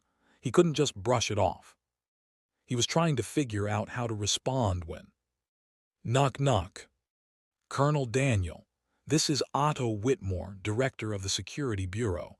If it's not a bother, I'd like to speak with you." Both their gazes naturally turned toward the voice beyond the door. Lucy let out a soft cough and stood up, realizing that in the flow of memories, she'd ended up asking a premature question. "Shall I get the door? Letter 1D4BB, letter 1D4C7, letter 1D452, letter 1D626, letter 1D638, letter 1D452, letter 1D4B8, letter 2134, letter 1D62E." Daniel nodded. He'd been meaning to meet with Otto Whitmore soon anyway. As Lucy opened the door, Otto appeared, dressed sharply in his navy blue police uniform. With the same leisurely smile he always wore, Otto removed his hat and greeted Daniel. "It's been a while. You look far more seasoned than the last time we met. And congratulations on your appointment as High Commissioner." Daniel rose and offered a polite nod in return. "It's a temporary post, but thank you. You also look younger than I remember, Director Whitmore. I can hardly believe you're middle-aged." Come now. What good does it do to have someone much younger call me youthful? Though I must admit, it does feel nice to hear." As Otto let out a soft chuckle, Lucy, without a word, brought over a chair and placed it in front of Daniel's desk. Without sparing Lucy a glance, Otto approached Daniel directly and extended his hand. "I'm not sure if you'll believe me, but I always knew Colonel Daniel would accomplish something great. I wonder if you remember the conversation we had in the past." I remember. You discreetly informed me that Duke Belvar was plotting something. I owe you a great debt, but before we get into that, would you care to have a seat?" As Otto nodded and sat down, Daniel followed suit a moment later. Facing each other, Otto smiled smoothly and spoke first. "Hearing you speak of it as a debt certainly makes this conversation easier. The Security Bureau intends to fully support Colonel Daniel Steiner from this point forward. After all, stabilizing the capital is a direct order from Her Majesty the Empress." "I see. That'll make things much easier. However, there's one thing we should clarify before we go any further. What is the function of the Security Bureau?" The question came out of nowhere. Otto didn't understand what Daniel was getting at, but he answered without protest. "If I had to name one, the Bureau's representative function would be counterintelligence." "Counterintelligence, is it? Forgive my ignorance, but could you explain exactly what that means?" Otto's brow furrowed ever so slightly. He couldn't comprehend why Daniel was asking something he clearly already knew. Yet unlike Otto's confusion, Daniel's face remained unreadably calm. "Was my question too difficult?" Swallowing drearily, Otto shook his head. "Not at all. To put it simply, counterintelligence refers to activities that prevent the Empire's classified information from leaking to outside forces. Preventing classified leaks. In that case, apprehending collaborators who pass our military information to the Allied nations would fall under the Security Bureau's jurisdiction, wouldn't it?" The smile vanished from Otto's lips. He immediately sensed the atmosphere shift. Otto glanced at Daniel, feeling a strange and growing sense of unease, and nodded slowly. Yes, I suppose it would. Daniel noticed the tension rising in Otto's expression and smiled faintly. Please don't think my question's too strange. I'm simply confirming the facts. This might turn into a long conversation. Would you like something to drink? They. If you don't have a particular preference, I'll have coffee prepared. My adjutant makes a rather fine cup. You won't be disappointed. Adjutant, bring 2 cups of coffee. Lucy nodded silently and stepped out of the room. The sharp sound of the door closing echoed cleanly, and as it did, Daniel rolled his shoulders once. Let's continue while we wait for the coffee. Where were we? Ah, right. We were talking about how apprehending collaborators also falls under the Bureau's duties. Daniel picked up a document and unfolded it. It listed, in summary, the military information Duke Belvar had transmitted to the Allied nations. To my knowledge, Duke Belvar is the ringleader of the collaborators. He passed military data to the Allied nations in an attempt to deliberately annihilate the 7th Armored Division. If I'm understanding correctly, he should absolutely be on the Security Bureau's wanted list. Colonel Daniel. Of course, if we assume the Bureau had no knowledge of Duke Belvar's status as a collaborator, there may be some room for leniency. After all, it would be difficult to imagine that such a vast and organized criminal network existed within your own agency. Daniel closed the folder gently. But if you did know, then that's another matter entirely. Daniel's gaze locked onto the security director. Though his lips were still smiling, his eyes, dark as the abyss, did not move in the slightest.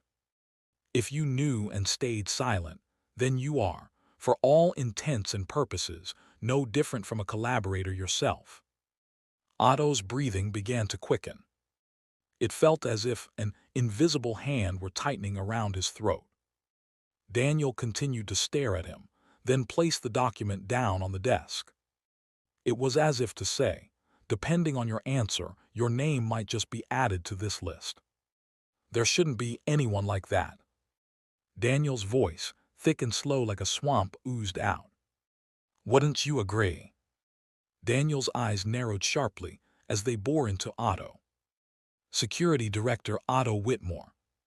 Chapter 168. Otto took a deep breath and closed his eyes at Daniel's words. And for a brief moment, he recalled the past. Otto's personal creed had always been, live quietly and for a long time. The reason that creed was born was simple. He had seen and heard too much from an early age, thanks to being born into a noble family. Unfortunately, most of it was misfortune. Typically, those who sought power through greed or took the wrong side in the power struggles of the elite met a miserable end. Otto's own father was a prime example of that. When the late emperor was still alive, Duke Belvar once used his son to explosively expand his business in an attempt to dominate the empire's domestic economy. Backed by Duke Belvar's wealth and extensive network, the Ridesharp Company quickly made a name for itself across the empire. But business, as always, was not a smooth ride. Those who stepped in first would constantly try to suppress those climbing up from below. At the time, Count Porian, who was spurring on the automotive industry, strongly objected to Duke Belvar's methods. Displeased by the meteoric rise of Ridesharp Company, Count Porian found an opportunity to launch a patent lawsuit. He also personally investigated several of Ridesharp's contracted supply chains and discovered that some of their products were of low quality, which he then widely exposed. He claimed there was a reason Ridesharp's vehicles were so cheap. Naturally, Ridesharp's image tanked and their sales plummeted. Otto's father, believing that the company's low-grade components were indeed a problem, sided with Count Porian. And then it began. Duke Belvar's retaliatory power play. First, he leveraged his ties to national banks to downgrade the credit rating of Count Porian's company and called in their loans immediately. Of course, business expansion had relied heavily on loan-based transactions, and with the banks suddenly demanding repayment, Count Porian's cash flow was instantly paralyzed. With no cash flow, vehicle production inevitably dropped. Investors watching from the sidelines began to pull out one by one, citing lack of performance. Duke Belvar went even further, lobbying high-ranking officials and spreading rumors that Count Porian's company was uncooperative with the government. In an era where productivity was equated with loyalty to the state, a company like Count Porian's, already crippled by financial blockades, was an easy target for political scavengers. Government pressure piled onto an already staggering business. In the end, Count Porian had no choice but to raise the white flag. It was only a rumor, but Otto had heard that Count Porian knelt before Duke Belvar at his mansion, begging to be spared. But Duke Belvar showed no mercy to those who defied him. He tormented and crushed him until the company was utterly bankrupt. After that, Otto's father, who had sided with Count Porian, was forced to step down from his position as deputy foreign minister. They made it sound like it was due to age and retirement, but Otto knew better. He was discarded for choosing the wrong side. After witnessing that chain of events, Otto made a decision. Live quietly and for a long time. Don't take risks. Don't take anyone's side. Rather than be a shrimp crushed between battling whales, it was better to be the shrimp who swore loyalty to the whale after the fight was over.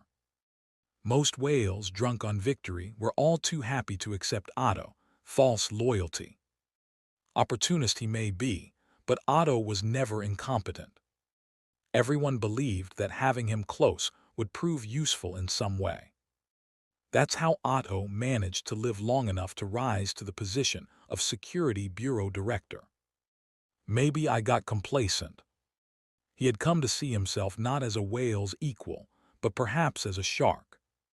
The arrogance that even a victorious whale wouldn't easily harm a shark like him had led to this moment. To think there'd be someone who could hold on to their composure even in victory. The moment Otto confirmed that Daniel Steiner had received the White Dragon Medal of Valor and been appointed Emergency High Commissioner of Public Security, he came here. Because humans riding a high often overlooked others, small transgressions. But Daniel didn't seem pleased in the slightest. In fact, he seemed angry.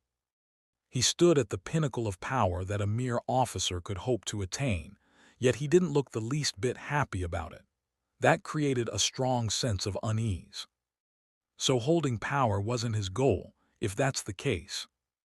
Daniel might actually be someone who genuinely wants to make the empire greater.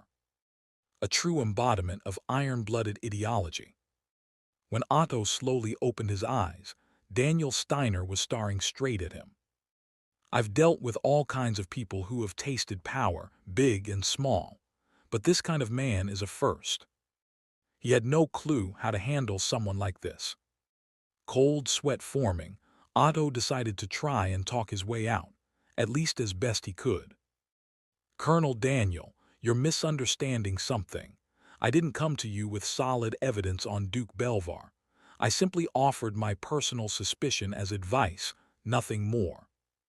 In other words, the Security Bureau had done nothing because there was no hard proof that Belvar was planning a rebellion.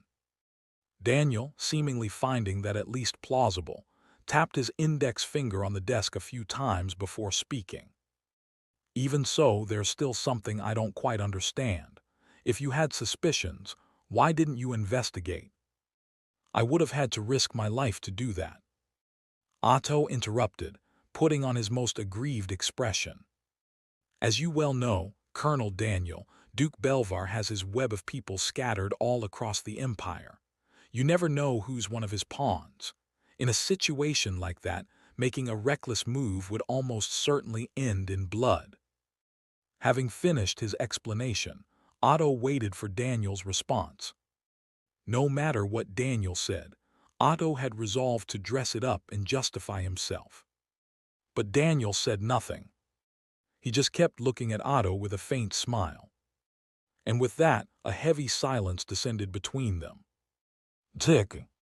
The sound of the second hand from the wall clock was all too clear. Goosebumps rose on Otto's skin, but he forced himself to stay calm. Watching Otto, who was clearly more tense than usual, Daniel let out a quiet chuckle. Director Otto, I'll only say this once. Placing both hands on the desk, Daniel laced his fingers together. In that slow and deliberate motion, his smile gradually faded. Do not interrupt me again. His voice, now cold and serious, cut through the air like a blade. Otto couldn't meet Daniel's gaze. He slowly lowered his eyes and gave a small nod. Satisfied with that, Daniel's smile returned. I appreciate your explanation, Director Otto, regardless of your interruption. But it was nonsense. What you've essentially said is that you endangered the nation for the sake of your own safety. As someone acting under the direct orders of Her Majesty the Empress, I can't help but see it that way. Leaning forward across the desk, Daniel whispered into Otto's ear. Is this son of a bitch seriously playing games with me right now? The icy words left Otto's mouth slightly agape. Seeing this, Daniel gave a couple of light taps on Otto's shoulder and rose from his seat. Neither I nor Her Majesty are fond of people who play games, but we don't particularly dislike those who are fully aware of the position they're in. Otto didn't respond. No, he couldn't respond. His heart was pounding so violently that every ounce of his focus was spent trying to calm it. I'll let you keep your post as director of the Security Bureau. A pay cut and NOVELIGHT, a formal written warning. That's the extent of the discipline I'll impose. However, I do expect one promise from you, Director. A promise, you say? After speaking with Her Majesty today, we've decided to establish a new agency, the National Security Oversight Bureau. A dual surveillance system will be implemented, and its agents will be dispatched across all branches of government. Though it was framed as a measure to preempt rebellion, Otto couldn't shake the feeling that this new bureau would effectively be an extension of Daniel Steiner's will. There will be some noise, of course, but no one wants another Belvar, so they'll accept it, wouldn't you agree, Director Otto? That wasn't a suggestion. It was an order. Convince the rest of the government to approve the creation of the National Security Oversight Bureau by publicly supporting it yourself. And it wouldn't stop there. If the director of the Security Bureau openly endorsed the new agency in front of all ministries, it would appear to everyone else as though he had sworn loyalty to Daniel Steiner. It was a way of forcing Otto into the same boat, leaving no room for betrayal. Otto wanted to refuse, desperately. But he couldn't. He could feel Daniel Steiner holding the leash around his neck. If I refuse here, he'd be stripped of his post at best, and at worst end up in prison. He searched his mind for another path, any other path, but every single option was blocked by the man standing before him. Everything Daniel had said and done so far had sealed every possible exit. Otto had no choice but to accept it now. Daniel Steiner was a man who knew how to wield power through words. To think he's only been in the commissioner's seat for a single day. Otto clicked his tongue silently and stood up to face Daniel. The conviction burning in those black eyes looked as though it embodied the very will of the Empire. Realizing he couldn't possibly stand against that, Otto knelt on one knee and bowed his head. I will carry out your will, Commissioner. He pledged obedience, but his personal creed remained unchanged. And yet, if living quietly and for a long time meant becoming one of Daniel Steiner's loyalists, then so be it. Chapter 171. He had made a bold move, hopping to steer things into a new direction, but it had been a futile attempt. Realizing that he was in a completely subordinate position, Manlard spoke in a crawling voice. "What do you intend to do with me?" There wasn't a hint of hope on his face, steeped in defeat. Frankly, even if Daniel Steiner declared that he would personally carry out the execution, Manlard would not be able to resist. Justification. The moment Daniel, as the Emergency High Commissioner of Public Security, reported to Her Majesty the Empress that this man aided Duke Belvar, ringleader of the collaborators, by publishing biased articles, it would be over. After experiencing the calamity of war, Her Majesty must be repulsed by all nobles. There was no chance that Daniel Steiner's words would be rejected. The very articles he had published in favor of the nobles to secure funding had come back to destroy him. Just as Manlard exhaled lowly, convinced that there was nothing more he could do. "Editor-in-Chief, as long as you follow my instructions, I will spare your life." Daniel Steiner's voice slipped into his ears like a gentle temptation. To Manlard, that was just another form of terror. Just moments ago, Daniel had been prepared to kill him, berating him mercilessly, and yet now it was different. Now that his opponent had lost the will to resist and accepted defeat, wasn't Daniel smiling as though he were enjoying it? Manlard, unable to grasp what lay behind Daniel Steiner's smile, remained silent. Daniel continued.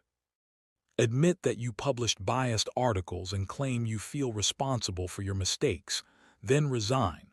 For the price of your life, that's quite a bargain, isn't it?" "You mean resign?" "That's correct. Also, I'd like you to appoint an external figure as your successor, on the grounds that the Imperial Daily has been steeped in bias." "Whom?" "Appoint Boehm, the editor-in-chief of the Melverotan Times." Manlard's pupils trembled. The Melverotan Times. Even if he'd wanted not to know, there was no avoiding it. When word spread that Daniel Steiner was withdrawing his forces, the Imperial Daily and other newspapers had criticized the incident, but the Melverotan Times had not. They defended Daniel Steiner, arguing that there was no need to rush to judgment without first understanding the reason for the withdrawal. Back then, Manlard had found their actions incomprehensible. Now that Daniel Steiner had mentioned the Melverotan Times, everything became clear. So the Melverotan Times was Daniel Steiner's mouthpiece. Manlard clenched his teeth. Placing the editor-in-chief of the Melverotan Times in charge of the Imperial Daily meant that the Empire's largest newspaper would effectively become Daniel Steiner. He would be handing everything he'd built over to Daniel Steiner, but Manlard had no choice. Because the man holding his life in his hands right now was none other than Daniel Steiner. "I will speak to the publisher." A wise decision, and just in case, let me say this as well. Daniel quietly grasped Manlard's shoulder and whispered, "If the tongue is too long, it's bound to be cut." A clear warning not to speak of this to outsiders, and that if he acted in any way beyond the orders given, there would be consequences. When the frozen Manlard gave a slight nod, Daniel offered him a faint smile and exited the office. At that, the staff, some hidden under desks, others standing dazed, turned to look at Daniel. He glanced over the staff of the Imperial Daily and addressed them casually. "There seem to be quite a few political affairs journalists here. Some of you look familiar. You used to hound me persistently, trying to land an interview, isn't that right?" Daniel pointed at one reporter with a teasing smile, but the atmosphere only grew heavier. "I don't recognize the rest of you, most likely part of the editing or proofreading teams, I assume. And beyond that, there must be those working hard in publishing, printing, advertising, and sales." Only the faint sound of staff swallowing their spit could be heard. "I don't believe any of you are at fault. You merely carried out the orders handed down from above. Therefore, I do not intend to hold you accountable." No one felt relieved. because Daniel Steiner had not finished speaking. But don't take that to mean you've been granted absolution. Daniel Steiner was still smiling, but beneath that smile lurked a threat directed at the staff. If any of you, driven by rebellious tendencies, intend to continue writing biased articles after today. After a brief silence, Daniel spoke again. Then things will not end as peacefully as they did today. The journalists' faces turned pale. Among the editorial staff hiding under desks, several let out hiccups in fright. Satisfied that the warning had been delivered, Daniel turned to a nearby soldier and spoke. "Withdraw." The soldier nodded and relayed the command to the others. As the room grew hectic, Daniel quietly walked out of the building. Stepping out through the front entrance, he spotted Phelps standing by a military jeep along with the driver. Phelps saluted, and Daniel returned it with only a cursory nod. "Colonel Steiner, did everything go smoothly?" It was almost too easy. As Daniel approached, the driver opened the back door for him. Daniel climbed in first, and Phelps entered through the adjacent door. Soon after, the soldier started the engine, and Phelps turned toward Daniel. "Colonel, if it's not presumptuous, may I ask what your next plan is?" "My next plan, you say? You mean identifying and tracking down the remnants of the Noble Coalition?" "Yes, sir. Even if they're just remnants, they are nobles who hold stakes in the empire. If we don't root them out completely, they could spark another civil conflict." It might sound exaggerated, but the risk wasn't zero. But if you enter the den to catch the prey, they'll only hide deeper within. Daniel knew this and responded flatly. "For the time being, we will do nothing." With the engine running, the vehicle began to head toward the Central Security Bureau. Phelps, taken aback by Daniel's declaration, hesitated before speaking. "May I ask what your intent is in doing so?" "Major Phelps, news of my visit to the Imperial Daily will spread like wildfire, don't you think? The remnants of the Noble Coalition will hear it too, that I didn't throw the editor-in-chief into prison, but let him go with only a dismissal." "Ah, don't tell me." Daniel nodded.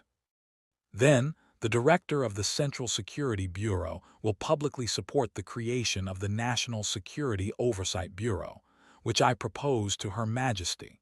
What do you think the remnants of the Noble Coalition will think when they see this?" They'll assume that making a deal with Colonel Daniel Steiner is a way to avoid punishment and keep their lives.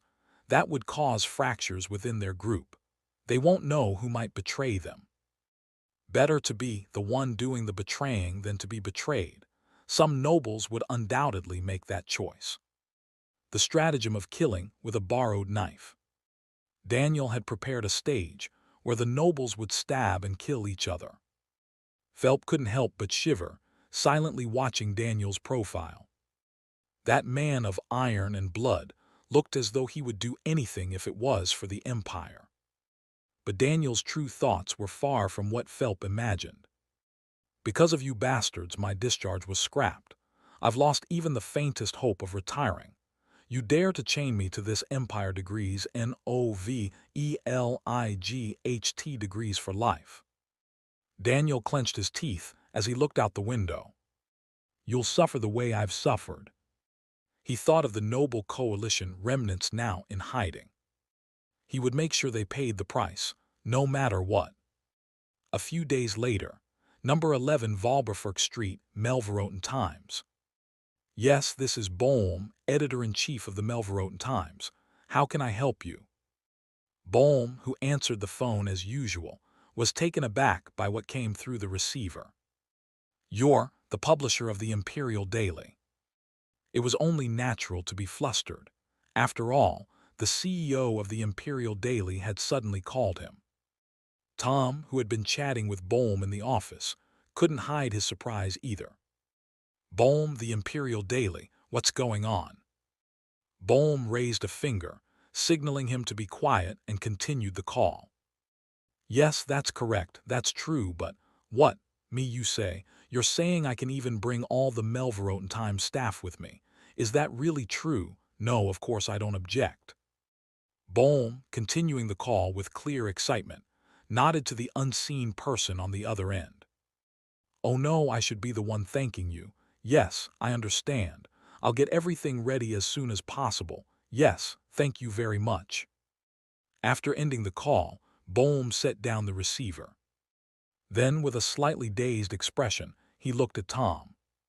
Tom, I just got a call from the Imperial Daily. Yeah, and they offered me the position of editor-in-chief. Tom's eyes went wide.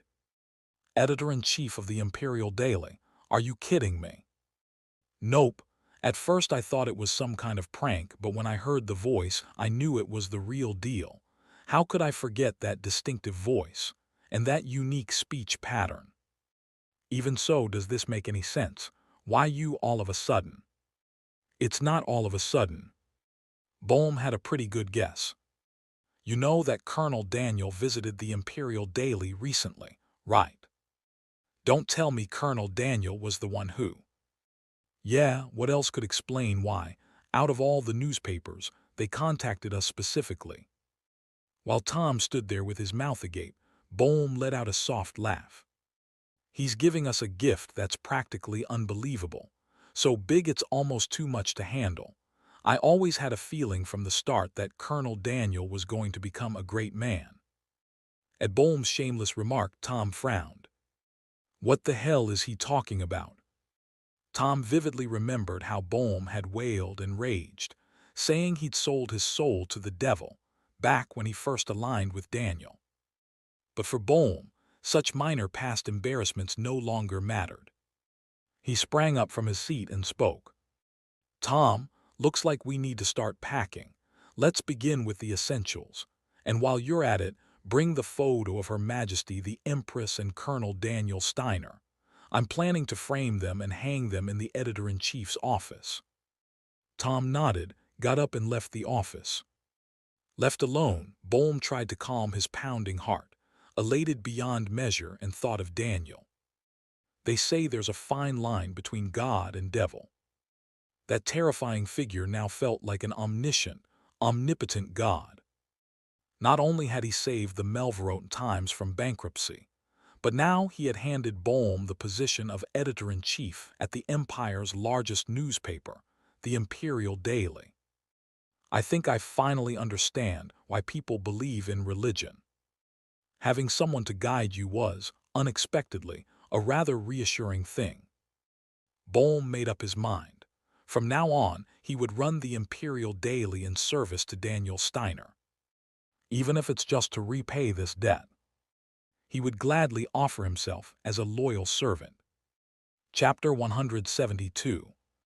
Same time, the indoor garden of the Imperial Palace. There we go, you're finally starting to listen.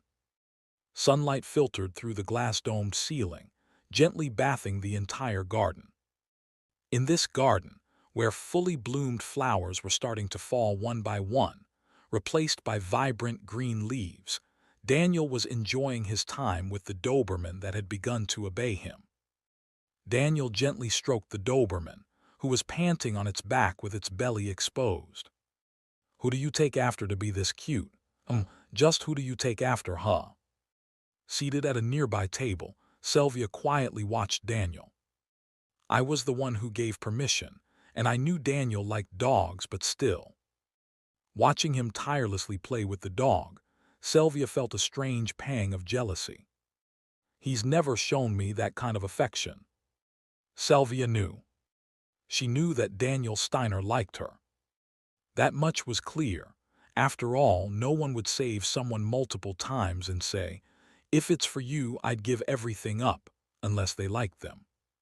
So when she summoned Daniel to the indoor garden today, she had a moment of shameful anticipation. She wondered what she would do if he confessed his feelings, or made some bold physical gesture. But Sylvia's anxious expectations had vanished the instant they came face to face. Upon entering the garden and greeting her with his usual formal tone, Daniel had immediately spotted the Doberman and asked, Would it Novelight be all right if I spent a little time playing with it?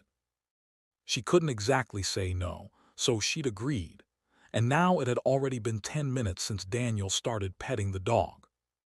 And he's clearly enjoying it too. This was the first time she'd seen Daniel, who was always so cold and composed, smile so happily. Starring with a sulky expression as she looked back and forth between Daniel and the Doberman, Sylvia thought without meaning to, that the affection Daniel was showering on the dog should be directed at her. Unaware that she was getting jealous of a Doberman, Sylvia suddenly blushed and cleared her throat. What a stupid thought. Even she was embarrassed by her own line of thinking. As Sylvia wrestled with emotions she couldn't contain, Daniel turned his head. "Your Majesty, if you happen to have any leftover snacks." Daniel trailed off mid-sentence. Sylvia had abruptly averted her gaze when their eyes met. Fumbling awkwardly like someone who had just been caught indulging in indecent thoughts. "Oh, Your Majesty." Trying to hide her burning face, Sylvia lifted her teacup and replied in a timid voice. "There aren't any snacks. I heard you're not supposed to give them too often." "I see, but are you all right? Your face seems a bit flushed." "More importantly," Sylvia interrupted him with a soft shout, forcing herself to calm down before continuing. "Has there been any progress in arresting the collaborators lurking in the capital?" Changing the subject was the best way to cover up her embarrassment. Though it was a sudden shift, Daniel found it perfectly reasonable that Sylvia would be curious and nodded. "Things are proceeding smoothly. Duke Belvar still refuses to talk, but there's more than one way to break a stalemate. I fully intend to hunt down and judge the remaining noble remnants." "Your words are a relief to hear. Then after that, what do you plan to do?" The position of High Commissioner for Public Security that Daniel currently held was temporary. Once the collaborators hiding in the capital were arrested, Daniel would return to his original status as a soldier, subject to the orders of his superiors. Sylvia, anticipating that moment, was subtly asking whether Daniel had a position he desired. Knowing her intent, Daniel paused to think for a moment. Securing a key post in the capital would be the ideal path, but if he did that, there was a high chance rumors would spread that Daniel Steiner stood above even the Empress. Even if he controlled the press, without public support, the aftermath would surely be grim. For now, the citizens of the capital were enamored with the name Daniel Steiner, but once he began wielding power as he pleased, some would inevitably start to think, "That guy's a little off, isn't he?" If even a handful of them decided to join the resistance, it would spiral out of control. So asking Sylvia for a key post would be no different than a self-inflicted blunder. Daniel decided it would be best to step back for now. Rising from his seat, he placed a hand over his heart. "Your Majesty, please withdraw your words. I am but a humble soldier. A soldier is the sword wielded by Her Majesty and the shield that protects the people. A tool has no right to desire." The best-case scenario would be that, without Daniel's intervention, the higher-ups themselves decided to assign him to a rear-line position. That way, Daniel Steiner would be remembered not as someone who turned back his army to seize the empire, but as a soldier who had no choice but to act to apprehend the collaborators. In short, Daniel had made the choice that offered the greatest chance of survival. But from Sylvia's perspective, it only made Daniel seem even more devoted to her. "He's asking me not to concentrate power in his hands, so that my own authority can be restored." How could someone be this selfless? Looking at Daniel with eyes full of affection, Sylvia nodded. She'd hesitated, but now she was certain. This man was someone she could trust. "Colonel Daniel Steiner, I understand your intentions. I will convey your words to the General Staff accordingly. Also," after a brief pause, Sylvia continued, "I've come to believe that Colonel Daniel can be trusted, even with top-secret information. Top secret, don't tell me. That's right, I didn't call you here just to make small talk, Colonel.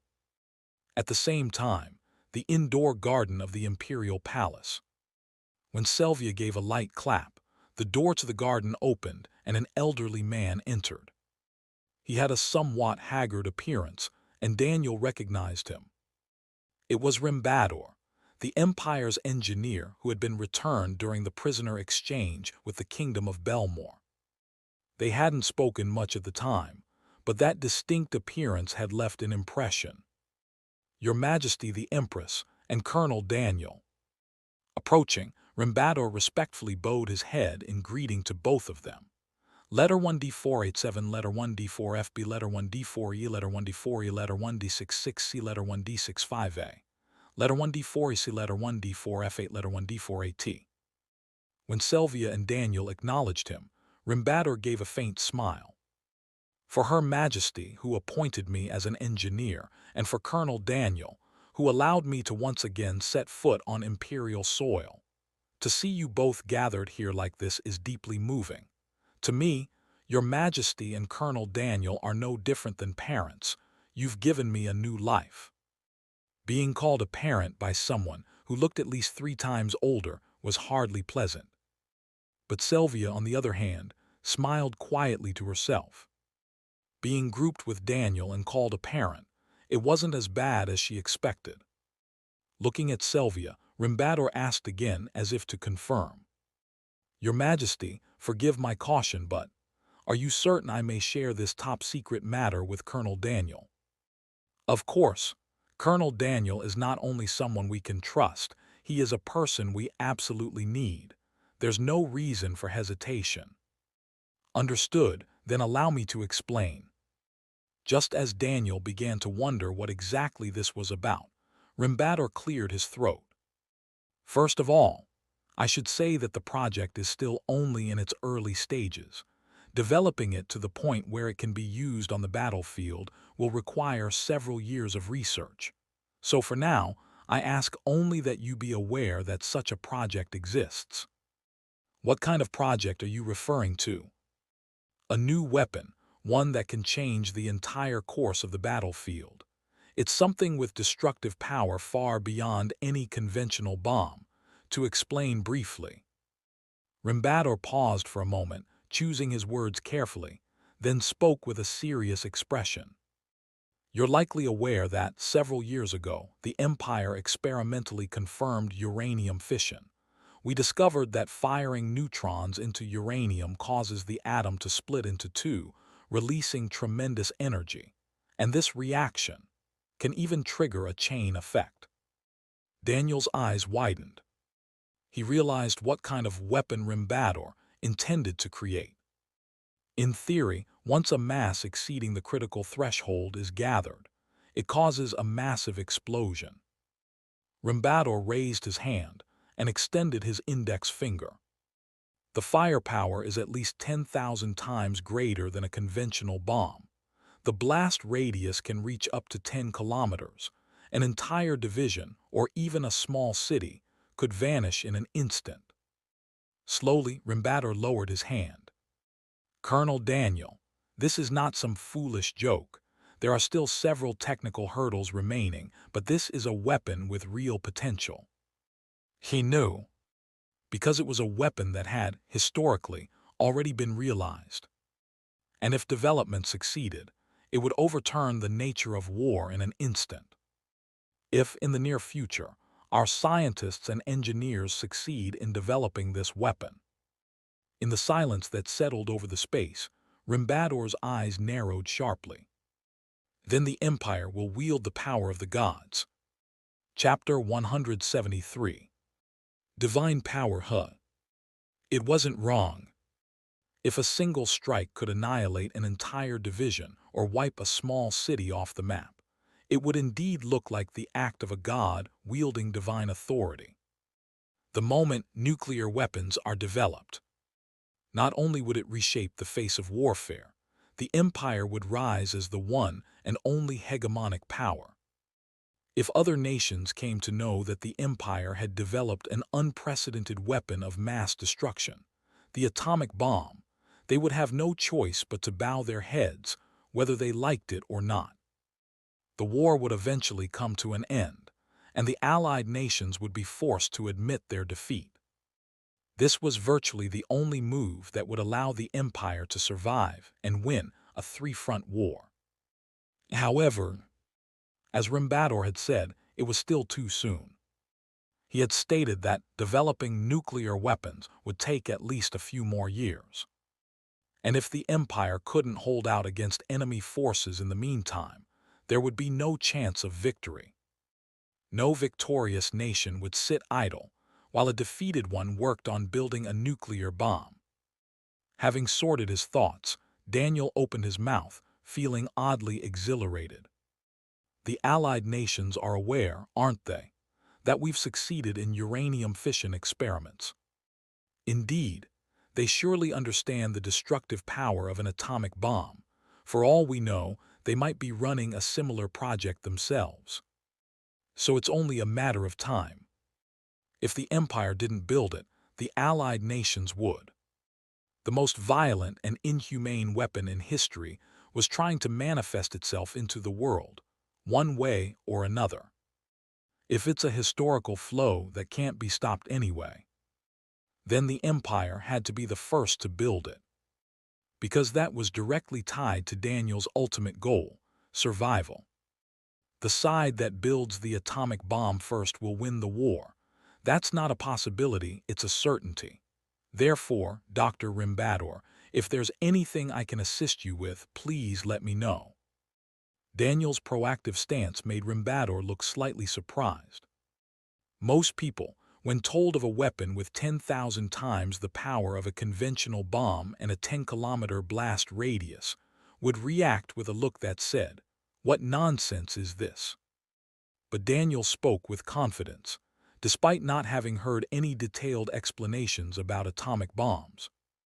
"I've heard Colonel Daniel Steiner is a remarkably capable soldier in many fields, but..." He hadn't expected the man to have insight into physics as well. Without a basic understanding, grasping the implications so smoothly would have been impossible. Of course, what Daniel had actually envisioned was just a nation devastated by a nuclear blast, but Rimbador didn't know that. Instead, he felt a vague fondness toward Daniel as he spoke again. "This is a little unexpected. I didn't think we'd be on the same wavelength so easily. You're offering to help. Though I've already received much from you, asking for more seems shameless." Rimbador shrugged once.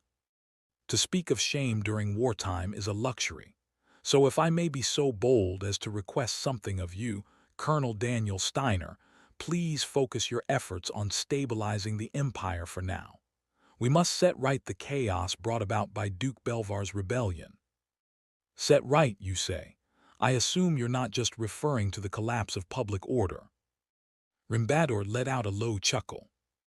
With such sharp intuition, it seems there's nothing I could hide. Very well. With Her Majesty's permission, I'll tell you plainly. An ambassador from Villanos is expected to visit soon. So it's related to this project, meaning... Yes, the Vargov project. Vargov, Daniel was familiar with the name. He was Selvia's great-grandfather and the founding emperor of the empire. It was named in honor of Eternal Grand Emperor Vargov von Amberg, who laid the foundation for our present empire by restoring order to the chaotic kingdom of his time. The reality, of course, was likely that the researchers, conscious of the royal family, had chosen the name in hopes of squeezing out a little more budget. Finding the name strangely pompous, Daniel turned his head slightly. Selvia furrowed her brows as if protesting the injustice. "Could you not look at me like that? I never ordered them to name it that. Let's call that even." Daniel cleared his throat and looked back at Rimbador. Rimbador also glanced at Selvia before speaking in a composed tone. "In any case, the Vargov project cannot proceed without the cooperation of Villanos. We need not only material support, but also to recruit a physicist currently residing in Velanos. A physicist, a scholar known as Remidal, a rare talent in modern physics, equally gifted in both theoretical and experimental domains. We need his mind. Rimbador spoke seriously. As I mentioned earlier, there are several hurdles we must overcome to build an atomic bomb. One of the biggest is how to create a neutron moderator. Remidal possesses extensive knowledge on the subject. I'm confident he'll find a solution. In short, the greatest mind in the field was in Velanos, and in order to recruit him, they had to hold diplomatic talks with Velanos' ambassador. Judging by the way he spoke, all the meeting schedules had probably already been arranged in secret. But everything would have been cancelled when Duke Belvar sparked the military uprising. Velanos likely designated the empire as a high-risk state due to the insurrection, and must have suspended not just the ambassador's dispatch, but all critical dealings with the empire. That's why Rimbador was urgently asking Daniel to stabilize the nation. Only once Velanos was informed that the uprising had been fully quelled would they lift the designation and send their ambassador. I understand what you mean. I'll move quickly to eliminate the collaborators lurking within the empire, but if I may ask one thing. Of course, ask away. When exactly did the Vargov project begin?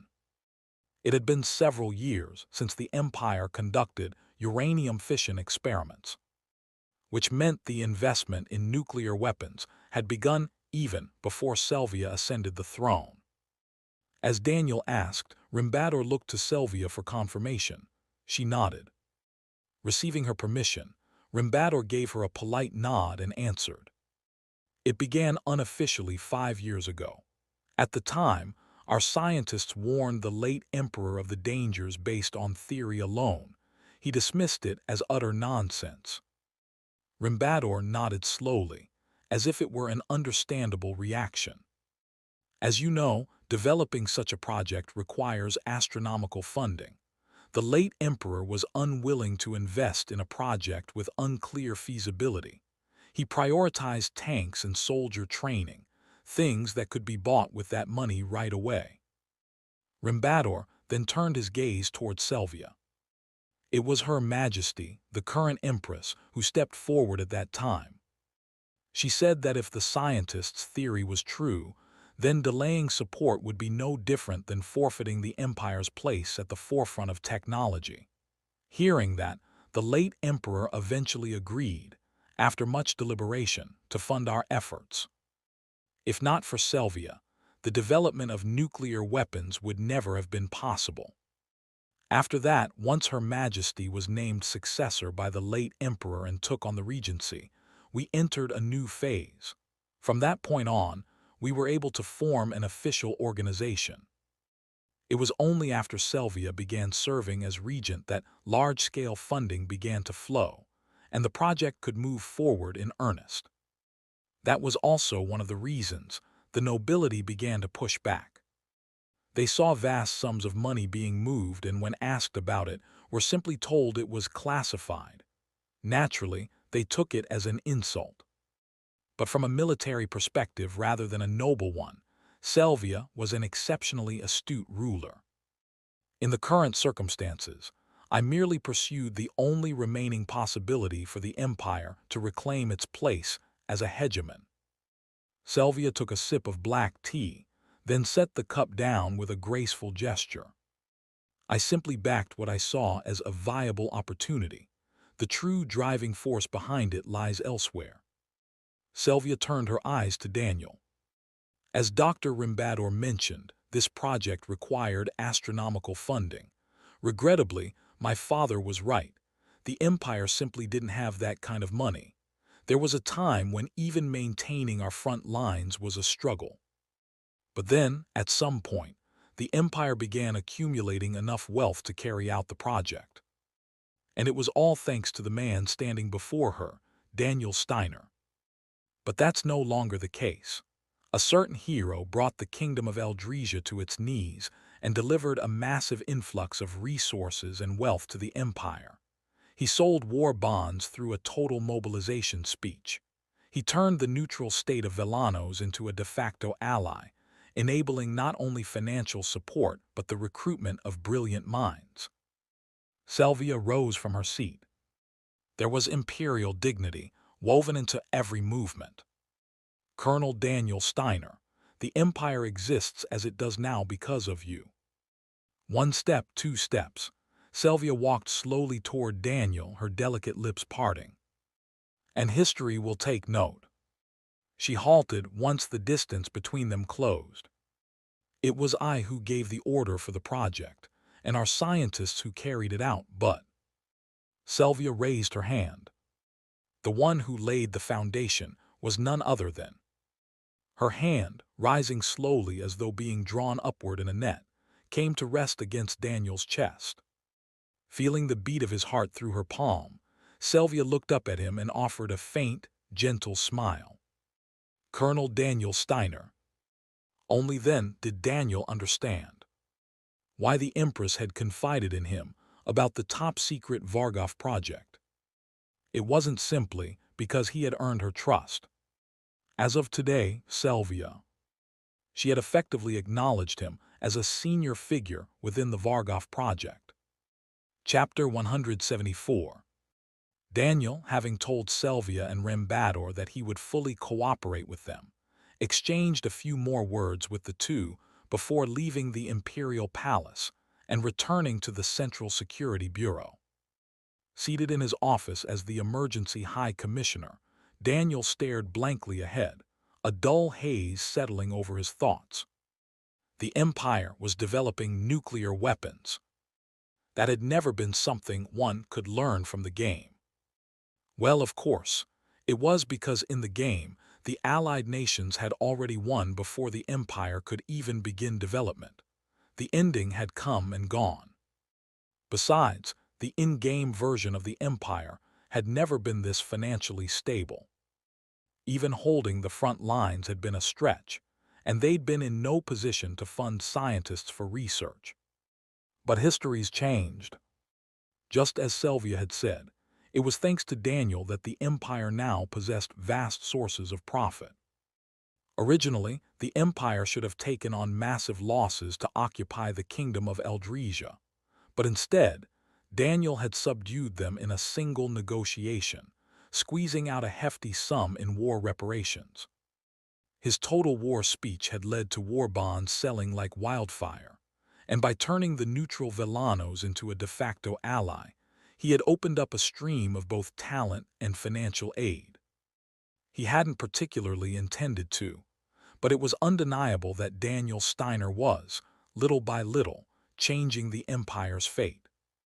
If the Empire can endure the three-front war, and if it develops nuclear weapons before the Allied nations, then the Empire would win the war and rise as the sole hegemonic power. That thought had shifted something in Daniel's mind. There's a chance. Of course, there was a critical condition attached. The Empire would have to survive the onslaught of the Allied nations, the Federation, and the Republic until the development was complete. Still, the fact that a path to reversal even existed was good news to Daniel. There's no getting out now. Dismissal had been his last possible escape route, but Selvia had refused to let that happen, so now there was no way out. Not only had he been made Emergency High Commissioner, but now, with Selvia's boundless trust, he'd been placed as a senior figure in the Vargov project. It meant he was now part of one of the Empire's most closely guarded secrets, something known only to a handful. How will future historians judge me? Just imagining the kind of misunderstandings that might arise gave him a headache, but that wasn't what mattered right now. It only means something if the Empire wins. If the Empire failed to survive the three-front war and fell in defeat, what use would nuclear weapons be? It might be a flicker of hope, but the fact remained. The Empire was still at a disadvantage. You idiot, why did you even apply to the Officer Academy? He still regretted volunteering when the conscription officer visited the orphanage, and he'd been lured by money. All I wanted was to complete my mandatory service, save up, and open a damn bakery. Instead, he'd ended up as the youngest colonel in history and had received military decorations 3 times, each one something most soldiers never even saw once. He was reflecting bitterly on how things had gotten this far when a knock came at the door. Wiping away his thoughts, Daniel looked toward the door and said, "Come in." The words had barely left his mouth when the door opened, and Lucy stepped inside. "Commissioner."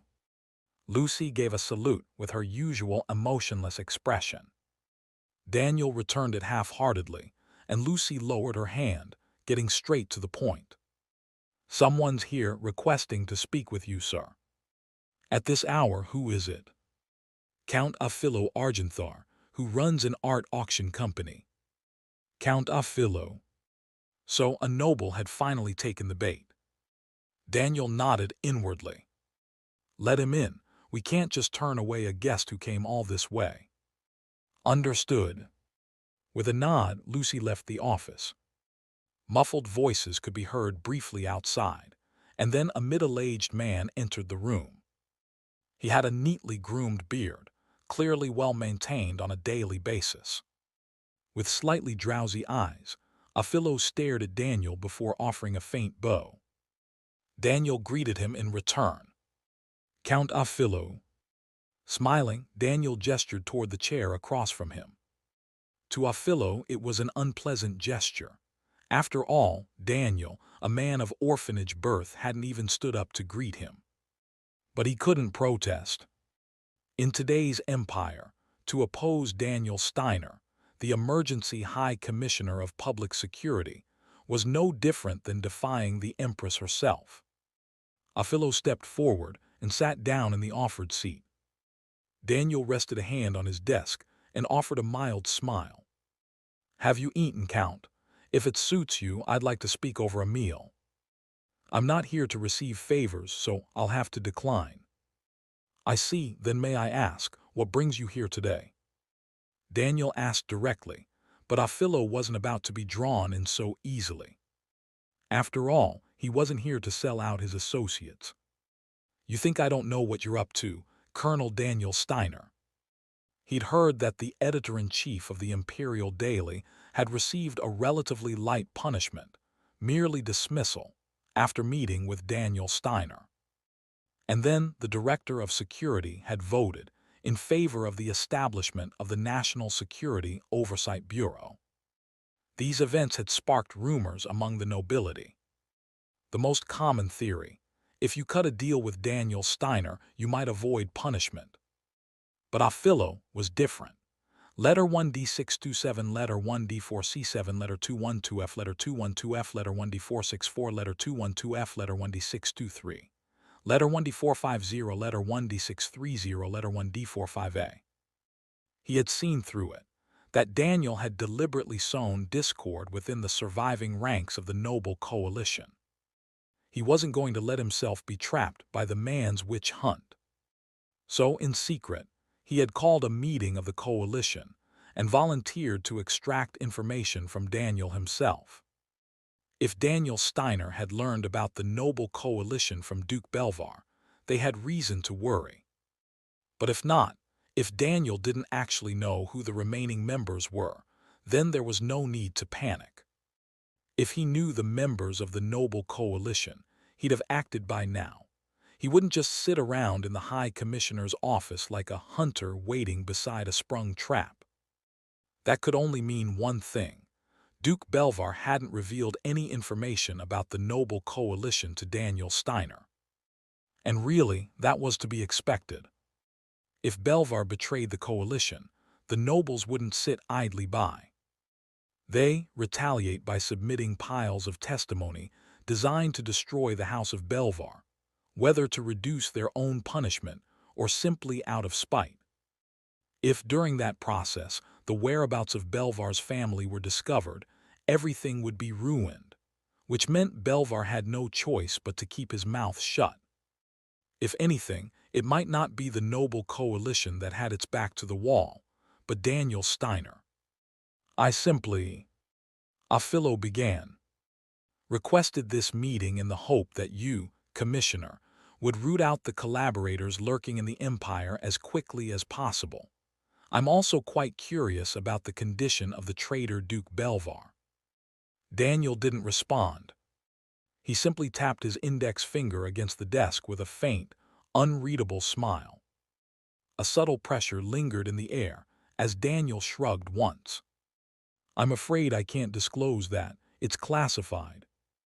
From that answer, Afillo was sure. So he hasn't gotten anything out of Duke Belvar after all. If Daniel had learned even the smallest detail, he would have tried to negotiate right here and now. Now that his suspicion was cleared, Afillo gave a pleasant smile in return. I see. Then I apologize for overstepping. Perhaps I should excuse myself for today. It seems I let a burst of patriotism carry me here, but now I fear I'm only being a nuisance. With a hollow chuckle, Afillo stood. Daniel rose as well. Very well, allow me to see you out. As Daniel and Afillo stepped outside the Central Security Bureau, they were greeted by rain. Ah, it's raining. Good thing I brought an umbrella, though it's falling rather heavily. Daniel, watching the same scene unfold, nodded. Looks like summer is on its way. Rain this heavy doesn't come for no reason. Summer, just thinking about losing sleep to mosquitoes already exhausts me. Indeed, mosquitoes are troublesome creatures. They feed on blood and offer no benefit to humanity in return. Foolish beings, too. Daniel turned his gaze to Afillo. They don't even realize that if they suck too much blood, they'll be crushed by the angry hand of a human. The words somehow sounded like a veiled threat, a metaphor aimed directly at the noble coalition, and Afillo felt a chill crawl up his spine. But he quickly gathered himself. Duke Belvar treasures his family above all. Unless Daniel Steiner manages to capture them, there's no way he'll betray the coalition. He had to think logically, not be swept away by Daniel's oppressive presence. Steadying himself, Afillo offered a smile and undid the strap on his umbrella. Then again, aren't humans just as foolish? I've heard that humans have trouble tracking small, fast-moving objects, and mosquitoes don't fly in predictable patterns. Perhaps that's why they're so hard to catch. With that remark, Afillo opened his umbrella. In any case, I hope you'll be careful, Commissioner. The bloodsuckers may be few now, but once summer comes, their numbers are sure to grow again. The veiled warning, cloaked in metaphor, was clear enough. Afillo turned to leave. But then he froze. A group of family-sized clusters of people were approaching the Bureau's front steps. Immgwc. They wore elegant clothes, but their appearances were worn and haggard. Without umbrellas, they trudged through the rain, slowly approaching Daniel. As they drew near, the man leading them dropped to his knees before Daniel. Colonel Daniel Steiner, I'm sorry, I'm so sorry. Choking on his words, the man pressed his hands to the ground and lowered his head. It was arrogance to even think of fleeing. Why, yes, I now realize there is no escape from you. I deeply regret trying to run from my responsibility. I'll cooperate with anything you command. Just please, I beg you, show mercy to my family. As he prostrated himself and pleaded for his life, Afillo's face drained of color. It was Paramilla, Duke Belvar's eldest son. And the others with him were the sons and families of Duke Belvar. What is this? Did that mean Daniel Steiner had secured Duke Belvar's family a long time ago? Then why has he been pretending all this time, interrogating Duke Belvar without results, trying to fracture the coalition from within?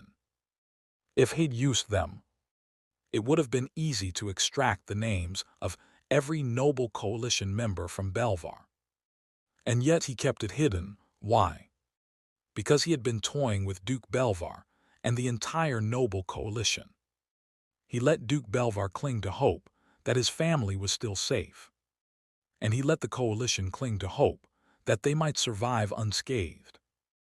Daniel Steiner had given them that hope, only so he could crush it completely. Is this man even human? To Ophilo, Daniel now looked like a devil wearing a human mask. He dropped his umbrella without realizing it. Casting a sidelong glance at the ashen-faced Ophilo, Daniel looked coldly down at Paramilla, still groveling at his feet. The downpour grew heavier. Swaya! The rain roared as the silence dragged on. What the hell?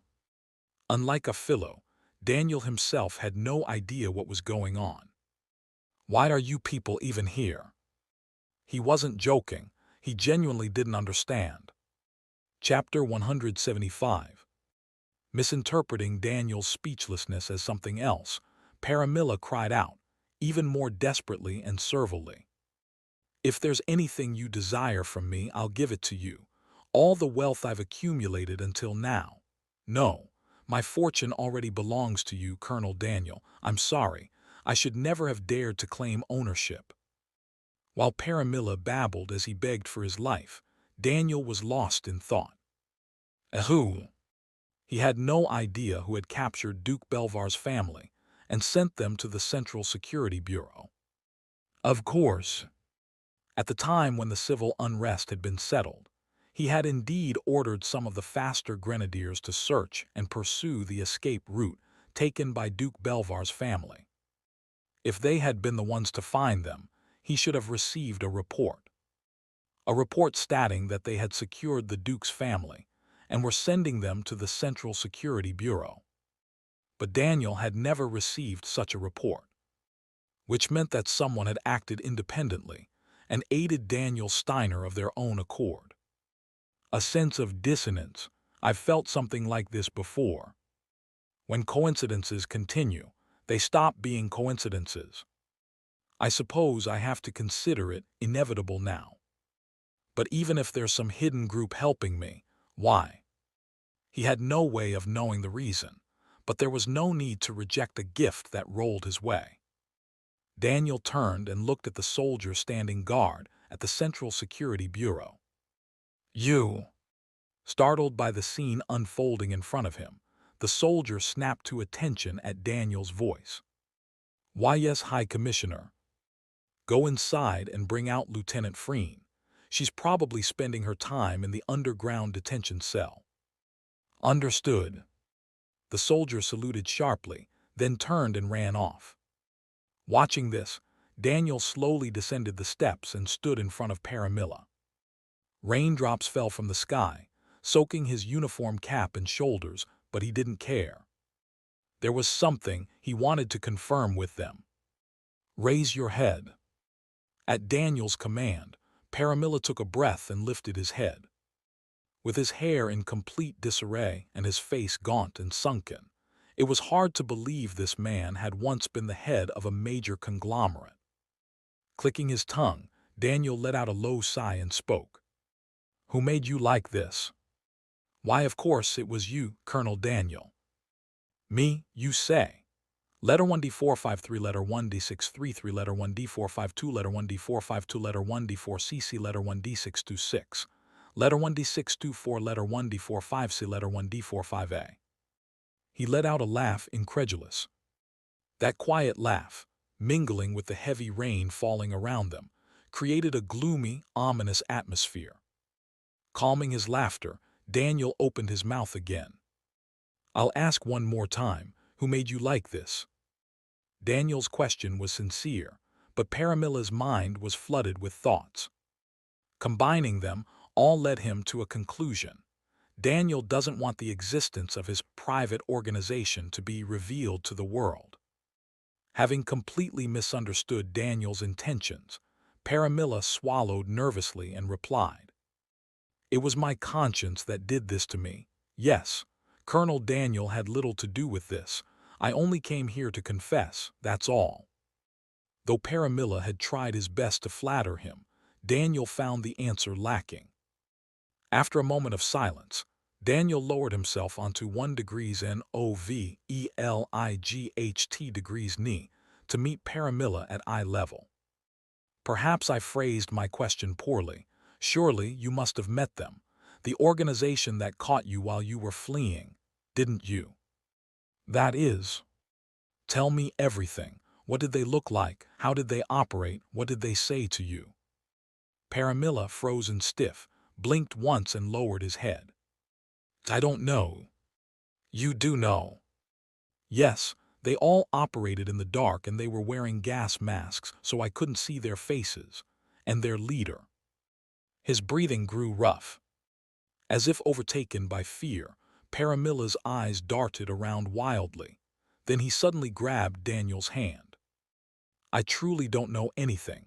Please, have mercy on me, Colonel Daniel Steiner. If you let me live, I promise I'll prove useful in some way. Daniel watched Paramilla's behavior and shook his head. He's broken. Whatever had happened, Paramilla was no longer in a sound state of mind. Judging that there was nothing more to learn, Daniel shook off Paramilla's hand and stood up. Just then, the doors of the Central Security Bureau opened, and Freen stepped out. Upon spotting Daniel's back, Freen immediately broke into a bright smile. Oh, Colonel Daniel. Bounding over in a heartbeat, Freen beamed cheerfully. I heard you called for me. What can I help you with? If you wanted to spend some time alone with me, could you wait just a little longer? I haven't quite met today's quota yet. Though she spoke casually, Paramilla and Count Afillo, who were nearby, couldn't help but recoil in horror. Because Freen was currently covered in blood. Fresh blood still dripped from her uniform, as if she'd only just finished a session of torture. The stench of blood pierced through the scent of rain, so strongly that Afillo instinctively pinched his nose. Daniel, however, who knew exactly what kind of woman Freen was, simply furrowed his brow lightly. I've told you before, when you come out of the detention cell, I'd prefer if you changed clothes. It's not because I don't want to see it. I'm worried about you. Do you know what the soldiers and officers here are saying when they look at you? You mean how they're calling me the bloody witch? It's a bit unfair, honestly. They used to call me an angel on the battlefield, and now just because I did a little torture, my reputation plummets. But I'm a little happy, actually. It means Colonel Daniel cares about me. Freen's carefree smile carried a faint chill, but it wasn't something Daniel could hate. Unless one had a very peculiar disposition, the act of torture took a toll on the torturer's mind as well. Even if it was the high treasonous Duke Belvar being tortured, most people would naturally try to avoid it. But it had been Freen who had volunteered, without a second of hesitation. Because she had said she'd do anything if it could be of help to Colonel Daniel Steiner. In short, she had volunteered not out of a desire to see blood, but because she wanted to be useful. Which meant that Freen didn't enjoy torture by nature. Probably. I hope not. If she really was enjoying it, that would be terrifying. So for now, Daniel decided to assume that wasn't the case. Letting out a quiet cough, Daniel spoke. Let's end the small talk here. Handling this matter comes first. When you say this matter, do you see Duke Belvar's family standing before me right now? Duke Belvar's family. Freen's gaze followed Daniel's direction and widened. Noticing the figures behind Daniel, Freen looked slightly surprised. You're right. Judging by those disparate faces, I don't know exactly who they are. But someone's already done the first round pretty well. Doesn't look like I'll need to do much. Calling a person a first-round prep was, well, a bit much. Technically, it wasn't the wrong term in this context, but the nuance felt off, didn't it? Colonel, why are you looking at me like that? Since Freen didn't seem to notice anything strange, Daniel decided not to bother pointing it out. It's nothing. Lieutenant Freen, take them with you and make Duke Belvar talk. We need to know how many collaborators remain at large. Compile the names into a list and submit it to me. You can handle that, can't you? Freen nodded. It's an easy job. Even those who grit their teeth and endure pain themselves tend to crumble when it's their family suffering. Of course, the best outcome is to get a confession before it gets that far. Still, I might be able to finish the list by the end of today. Her lips curled into a smile, simply from the thought that she could be of use to Daniel. Well then, Duke Belvar's family, would you come with me? Paramilla and the rest of the family shook their heads, but they had no choice. Soldiers of the Central Security Bureau were already approaching. Move it, didn't you hear Lieutenant Freen? Hurry up, you think you're still nobles, you filthy children of a traitor. Get up, you bastards.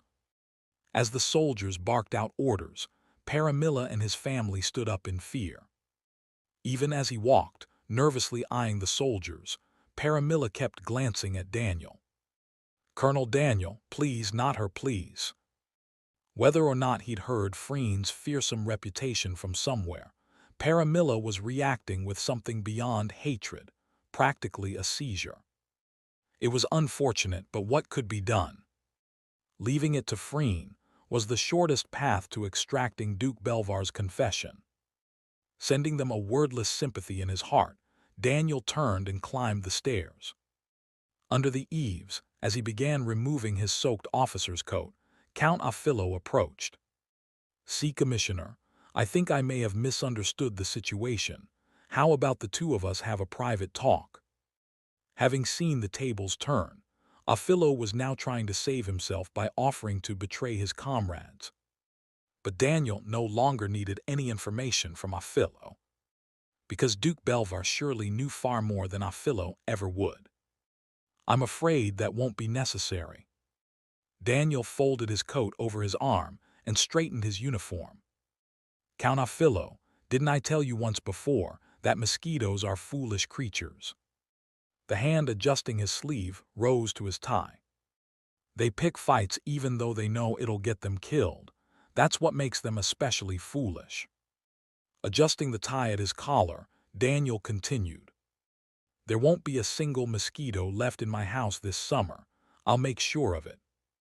He removed his uniform cap and shook off the raindrops that had gathered across its surface.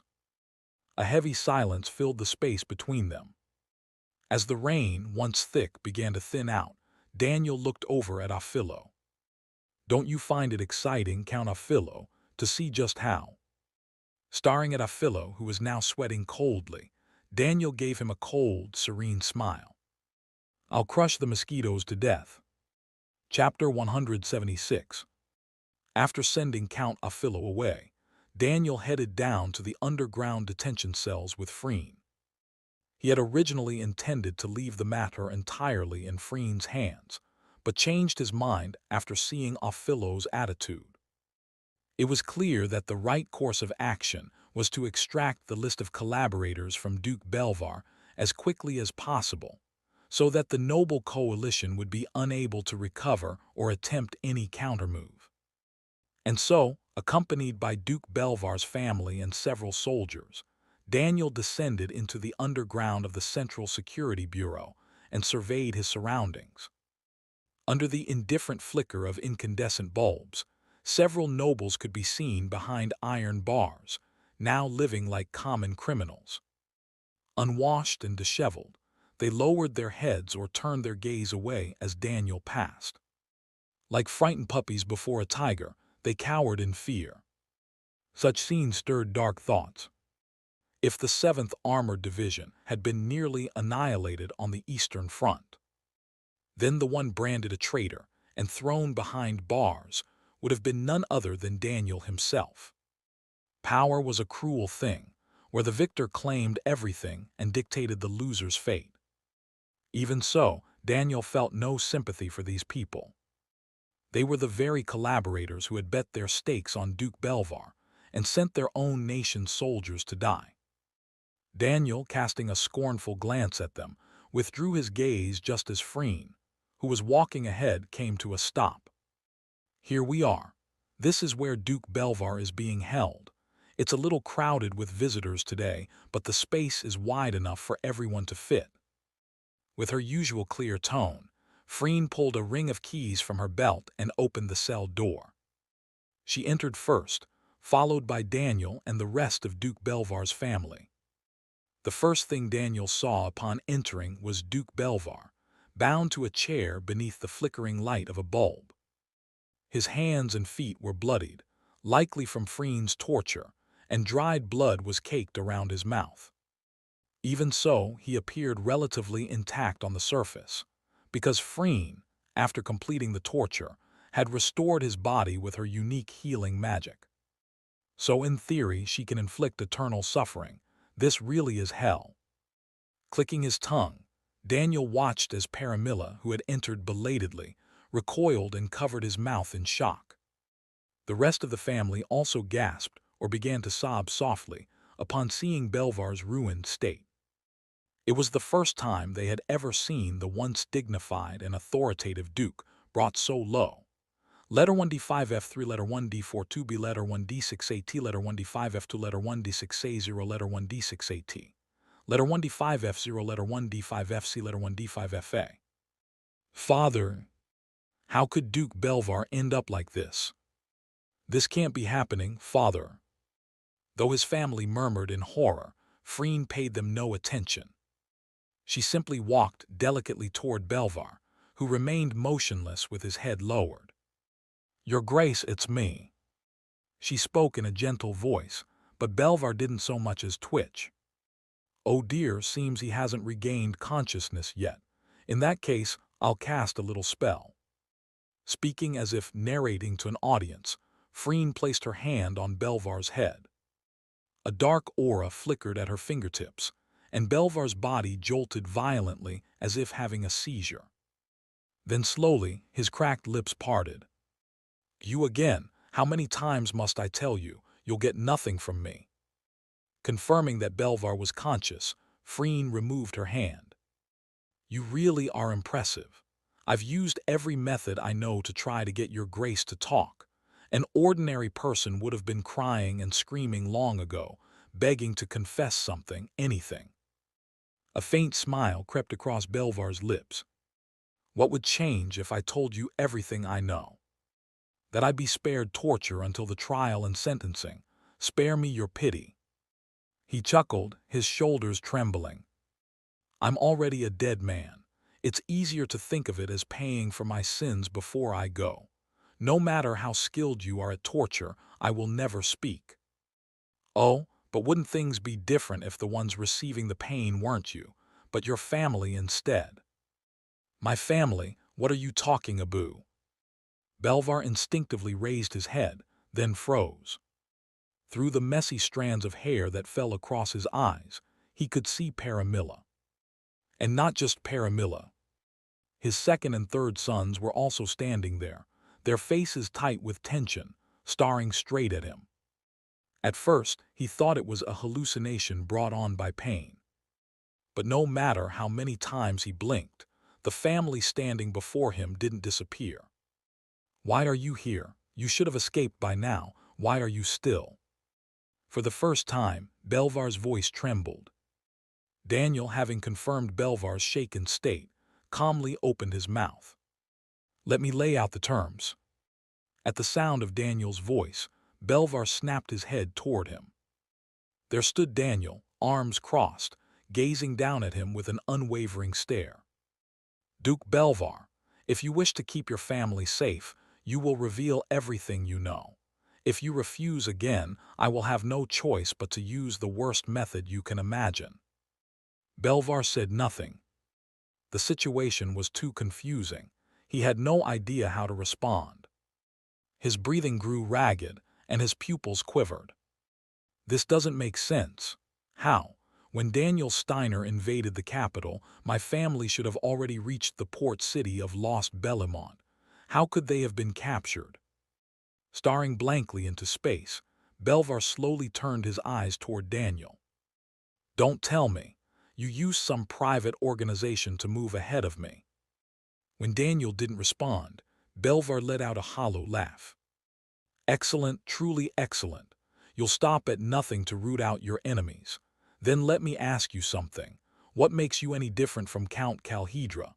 Just as he turned his king into a puppet for power, are you not doing the same to the emperor of the empire? Freen swung her hand. Smack! Belvar's head snapped to the side as her slap landed squarely on his cheek. Looking down at Belvar with a cold expression, Freen parted her lips. Don't ever insult Colonel Daniel again.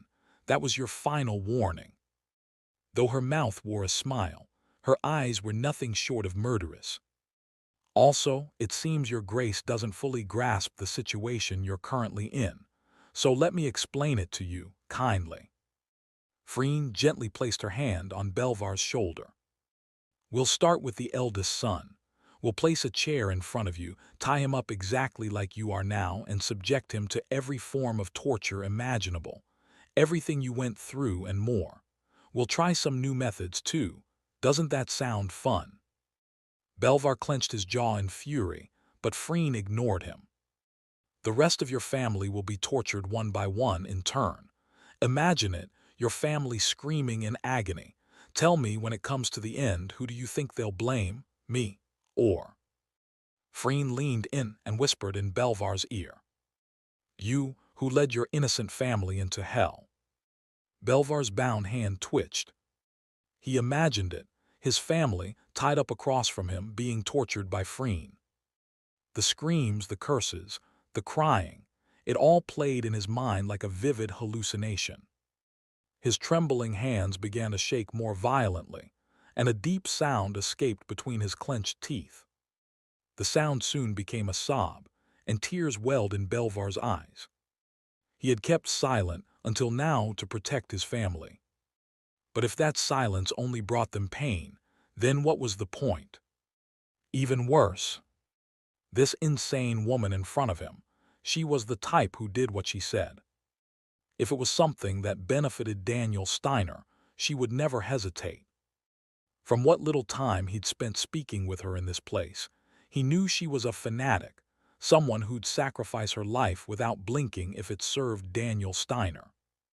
So then, it wouldn't be wrong to assume that the words Freen spoke reflected Daniel Steiner's own will. She's nothing more than the mouthpiece of Daniel Steiner's intentions.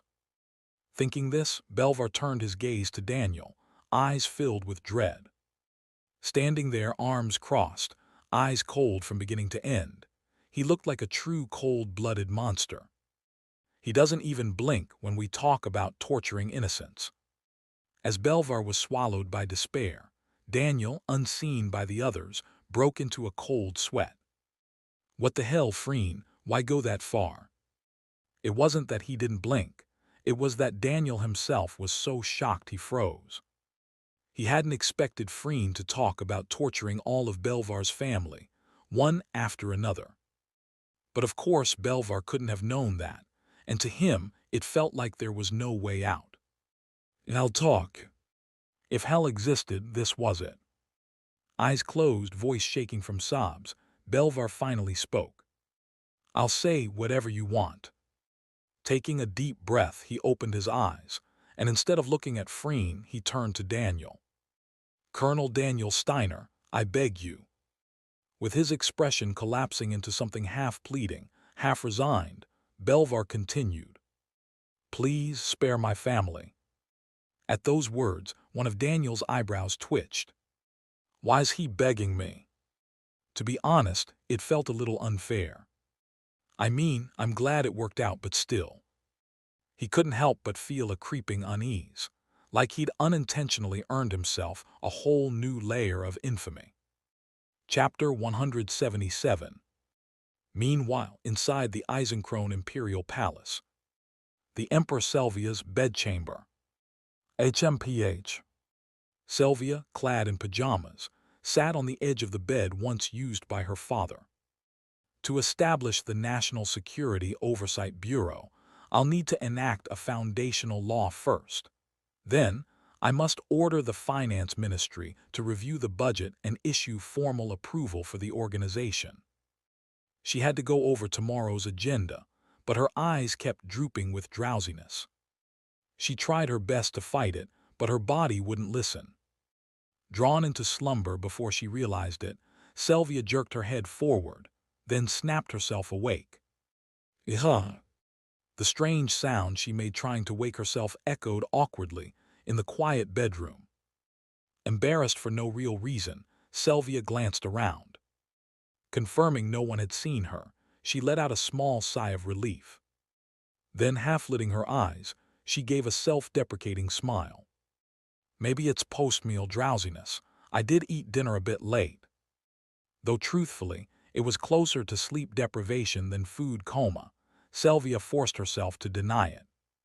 For someone responsible for the Empire's fate, craving sleep felt like a selfish indulgence. She rubbed her eyes and reached again for the documents. Knock, knock. The knock broke her concentration. She turned her head, wondering who it could be at this hour. The door slowly creaked open. There was only one person in the palace who could open the Emperor's bedroom door without permission. Mother. Beyond the open door stood a noblewoman with golden hair and sapphire eyes, smiling gently. It was Sylvia's birth mother, Marianth. Sweetheart, how are you feeling? As Marianth approached with concern, Sylvia gave a slightly awkward smile. I'm fine. It's not like I was imprisoned for long. Still, this mother couldn't sleep at all for worry. Don't you think you should take a break? Maybe lessen your workload? I'd like to, but stabilizing the Empire takes priority. Marianth gave her a look of sorrowful affection, then nodded as if she understood. You're becoming more and more like your father, only the good parts, of course. He would have been proud to see how admirable you've grown, if only he were still here. She exhaled softly, as if to chase away her melancholy. Thinking there was no need for such sad talk, Marianth sat next to Sylvia. She gently took her daughter's hand. Sweetheart, I may not know much about politics, but there is something I've come to understand. That Colonel Daniel Steiner, he saved you, didn't he? That Daniel had turned his army back from the Eastern Front and returned to the capital to protect the Emperor from traitors was a rumor that had already spread throughout the Empire. It wasn't exactly wrong, so Sylvia nodded calmly. That's right. He mobilized the military from the east to the capital for my sake from the start. Then it's certain he has feelings for you, whether it's ambition, desire, or love. I'm not sure. What do you think, Sylvia? Recalling the time they spent together in the Golden Sanctum, Sylvia's cheeks flushed. Even after all this time, the words Daniel had spoken that night still made her heart race. It's not ambition. That day, Daniel said he would give up everything he had for me. If he were ambitious, he would have demanded something in return. Oh my, then are we talking about desire? Did he say he wanted to hold you? Of course not. Colonel Daniel isn't that kind of man. It wasn't ambition, and it wasn't desire, which left only one possibility. Eyes wide in surprise, Marianth spoke in astonishment. Then that young officer named Daniel must love you. Sylvia gave a small, awkward cough, clearly embarrassed. But she didn't deny it. Because even to her, it was obvious that Daniel had feelings for her. I think so too, though I believe Colonel Daniel isn't very good at expressing it. He's never outright said he loves me. Sweetheart, that's only natural. What do you mean? Think about it. Colonel Daniel is an orphan. For someone like him to say, I love you to the Emperor, the very son of the Empire, do you think that would be permitted? Even if Sylvia herself allowed it, those around them certainly wouldn't. Of course, as I've said before, I think Daniel would make a fine husband. If we were living under the old caste system, it might have been impossible, but that's no longer the case. Your father abolished all legal discrimination based on birth. Marian trailed off, then shook her head slightly. I'm sorry. I've gone and inserted myself again. Even if Daniel does love you, if you don't return his feelings, it's meaningless. Just as she was about to pull her hand away, Sylvia spoke. I feel the same way. The words were so soft they barely escaped her lips. Thinking she misheard, Marianth tilted her head. Sylvia averted her gaze and said again, "I love Colonel Daniel too." Marianth raised a hand to cover her mouth. Her daughter, who had always treated men like rocks at every social event, was now talking about love. It moved her deeply. "Oh, my daughter, you're finally becoming a woman." Proud and touched, Marianth smiled warmly and said, "Then there's no problem, is there? Why don't you tell Daniel how you feel first? Then the two of you can move on to the next stage." "A next stage?" "Having a child, of course. That's the fruit of love." Sylvia's eyes widened like saucers. She thought her mother might suggest marriage, but Marianth had skipped a few steps ahead. "Sweetheart, do you remember when I gave you those lacy undergarments and that aphrodisiac? If you need them again, don't worry. Just let me know. With those, even the densest man would." Marian stopped mid-sentence. Sylvia's face had turned bright red, as if it might explode. Eyes squeezed shut, she took a deep breath and spoke with a trembling voice. "Get out." "My dear, I was only hoping the two of you would." "I said get out now." Faced with Sylvia's repeated command to leave, Marianth shrugged and rose to her feet.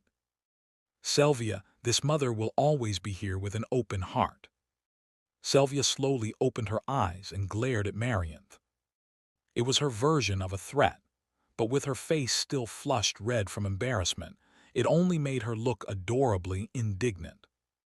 Realizing that pushing further would only make things worse, Marianth nodded. "Very well, then I'll take my leave. If you ever need advice, don't hesitate to come to me." With that, Marianth turned and walked out. Only after her mother left the room did Sylvia finally steady her breathing. Having a child, what kind of absurd thing is that? Of course, the act that led to having a child was the natural conclusion of love. She didn't disagree. But still, it wasn't something that needed to happen now. Not while the war was still ongoing. There were far too many things left to do before she could lose herself in love. Trying to refocus herself, Sylvia returned to reviewing her documents, but Marianth's scandalous comments lingered in her head, bringing with them the occasional indecent fantasy. Seriously. She found herself resenting her mother just a little. The next morning, Central Security Bureau, Office of the High Commissioner. "Looks like everyone's here." Currently, Daniel had summoned all senior officers of the Central Security Bureau to his office. Among them were officers from the Grenadier Regiment, those who had chosen to remain behind to help purge the collaborators hiding within the capital. Daniel looked them over with steady resolve. "Now that we've secured the list from Duke Belvar, it's time to act." To ensure his own survival and the Empire's stability, surgically removing the traitors still rooted in the capital was now a necessity. "Listen closely, all of you." In a firm but restrained voice, Daniel addressed the packed room of soldiers and law enforcers. "We are those entrusted by Her Majesty the Empress with a sacred mission, to eliminate those who have betrayed our country and our people, to uproot the filthy collaborators who fed on the Empire's treasury and leached off the proud blood of our nation." All eyes locked on Daniel. "Until now, we've lacked the means to properly deal with these rats." Daniel raised his hand. In it, he held the list compiled from Duke Belvar's testimony. "But as of yesterday, we finally have what we need to begin the purge. Therefore, I ask you, will you stand with me and fulfill your historical duty? Are you prepared to carry out your mission for the glory of the Empire and Her Majesty the Empress?" In perfect unison, the officers shouted, "Yes, sir." In their sharp, blade-like gazes, Daniel saw raw hatred for the collaborators. It unnerved him just a little. But he didn't let it show. For the sake of unity, Daniel, too, had to play the role of the High Commissioner enraged by traitors. Centering himself, Daniel scanned their faces and continued. Then show the traitors the will of the Empire, the will of iron, tonight. The room fell silent, and in that silence, Daniel declared with grim finality, "We will carry out the blood purge." Chapter 178. Late evening. The estate of Count Afillo. "Darling, what on earth is going on?" The Countess, standing by the window, looked anxiously at Afillo, who was standing in front of the telephone. Nearby, Afillo's haphazardly packed luggage lay scattered around. "Darling, please say something," the Countess pleaded, but Afillo simply turned the dial on the phone, receiver in hand. It was already his third attempt, but only an ominous dial tone echoed. No one picked up on the other end. Clicking his tongue, Afillo muttered something under his breath as he redialed. "Darling, I have the right to know what's happening too. Why are you acting like this?" The dial tone dragged on, but again, no one answered. "Damn it!" Afillo clenched his teeth and threw the receiver with a burst of irritation. Startled by the outburst, the Countess flinched. Afillo frowned and steadied his breathing. "There's a bastard in the Capitol Guard I bribed, but he's not answering. I thought he might be off duty, so I tried his home phone too, but it's the same. That son of a bitch is deliberately avoiding me." Afillo lifted his trembling hand to his forehead. "Damn it, lower than a beast, that bastard." Watching him from the side, the Countess spoke in a small, creeping voice. "Why do you need the guard's help?" "Because Daniel Steiner must be locking down the Capitol. He's hell-bent on arresting everyone connected to Duke Belvar. What do you think will happen if we try to leave the Capitol in this situation? It's only a matter of time before we're detained." "You said Duke Belvar wouldn't talk. Then why?" Lowering the hand from his forehead, Afillo clenched his teeth. "Daniel Steiner captured Duke Belvar's family. Considering the Duke kept his mouth shut until now for their sake, it's only a matter of time before a list gets written up. That's why I was trying to get out of the Capitol." And yet the Capitol Guard was now refusing to take his calls. He had anticipated the possibility, but now that it was real, it felt as if his only route of escape had been sealed. Grinding his teeth in frustration, Afillo exhaled deeply and gathered himself. The situation was turning against him, but this was a matter of survival. He couldn't afford to give up. "Ramira, pack our things." "What? But you just said the guard is deliberately ignoring us." "Still, we have to try, don't we? If we show our faces at the station, they might still let our family through. They took our money too. They won't reject us so easily." With that, Afillo began gathering his belongings one by one. Arms full of baggage, he was about to rush out of the room when he suddenly stopped. "I definitely told her to pack." His wife, Ramira, was blankly staring out the window. Without realizing it, anger welled up in him. She often had a poor sense of reality, but in such a desperate situation, her dazed silence was infuriating. "Ramira, didn't I tell you to pack? Get the children too." The closer he got to the window, the quieter his voice became. From outside, the muffled sound of vehicle exhaust could be heard. "No way." A terrible sense of foreboding overcame Afillo. The bags he was holding slipped from his hands. Ramira turned toward him and spoke in a trembling voice, almost like a sob. "It started." His legs went weak, and dizziness struck him. Forcing his breath into rhythm, Afillo walked to the window and looked outside. Military trucks had entered the manor's courtyard, and soldiers were disembarking one by one. Among them, a man who appeared to be an officer raised his voice. "Move quickly. Capture the collaborator, Count Afillo, before he can leave the estate. If he attempts to flee or ignores orders, you are authorized to shoot. This is a direct order from above. I repeat, capture the collaborator, Count Afillo, before." Afillo staggered. "Darling." Ramira rushed to support him. Leaning against her for balance, Afilo stood awkwardly, his mouth falling open in a daze. This isn't the beginning. It's nothing more than the end of the current state of things. In the end, Daniel Steiner. His pale eyes lost all vitality, as though staring into the inevitable future. Has swallowed the empire whole. At the same time, in the Grand Assembly Hall of the Capitol, we must stop the creation of the National Security Oversight Bureau. Immgwc, the new leader of the Liberty Social Party, spoke fervently from the podium. All of the lawmakers here are well aware. The establishment of the National Security Oversight Bureau will not only infringe on the people's freedoms and rights, it will also create the dangerous precedent of concentrating unchecked power in one man's hands. From the high seat, the Speaker of the Assembly looked down as Immgwc raised his voice.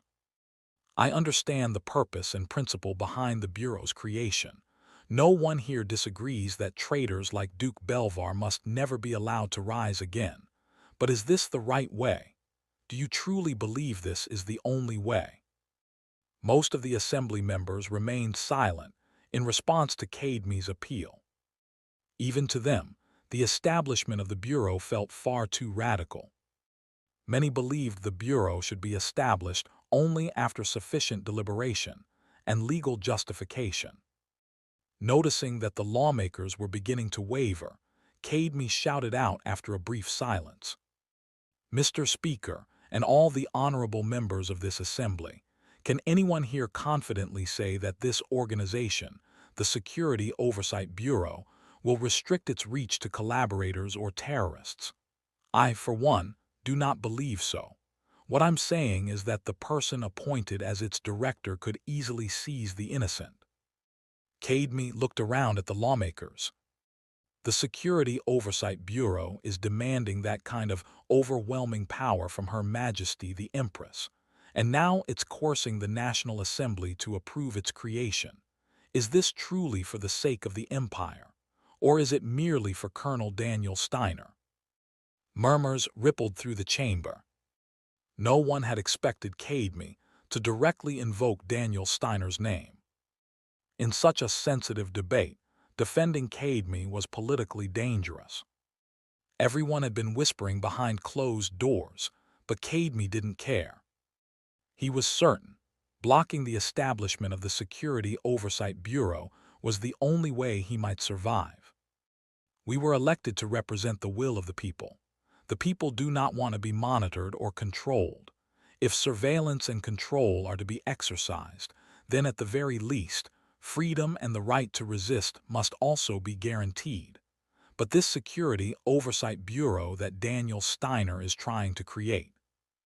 Letter 1D487, Letter 1D4FB, Letter 1D4, Letter 1D4E, Letter 1D66C, Letter 1D65A, Letter 1D4EC, Letter 1D4F8, Letter 1D4AT. Immgwc stopped mid-sentence and closed his mouth. There was an unusual commotion coming from just outside the chamber. At first, he thought he had misheard, but the sound of military boots was growing louder.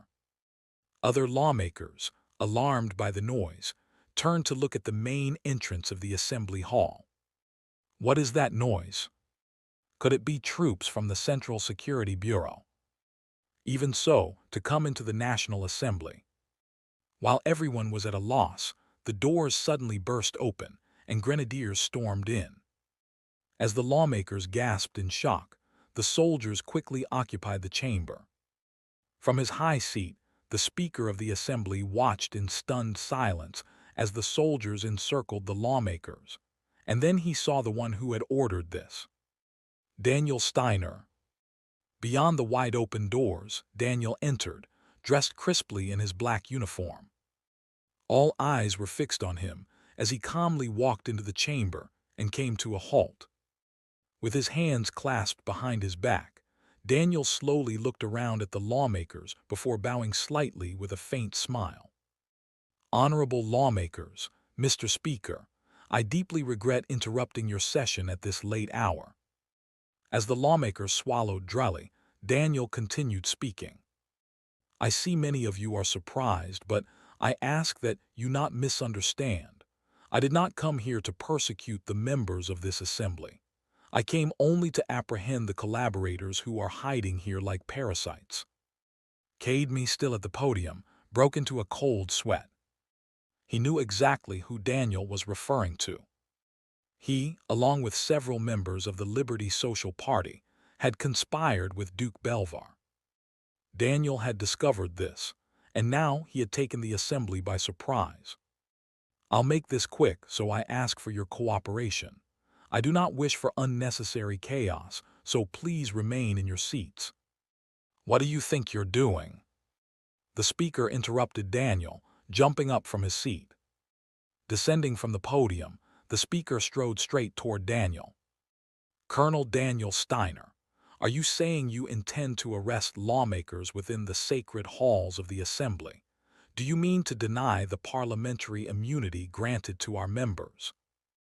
Blocking Daniel's path, the speaker glared with widened eyes. No matter how special your orders from Her Majesty may be, such abuse of authority cannot be tolerated. If you take members from this place, I will personally inform Her Majesty of your overreach in the name of the Speaker. Do you understand me? Though the Speaker barked with authority, Daniel did not blink. Have you finished speaking, sir? Then may I speak now? One of the Speaker's eyebrows twitched. What did you say? Honorable Speaker, I did not come here to arrest lawmakers. I came to apprehend collaborators. Collaborators have no parliamentary immunity, wouldn't you agree? Colonel Daniel Steiner, first you mock this assembly, and now you insult me. Daniel raised a hand, cutting him off. If you believe what I'm doing is illegal, then feel free to inform Her Majesty. I won't stop you. However, I will not stand still either. And if you don't stand still, what then? Well, I suppose I would have no choice but to inform Her Majesty that the Speaker attempted to shield the collaborators. Wouldn't you be curious to see whose words Her Majesty will believe? Daniel's words made the Speaker falter.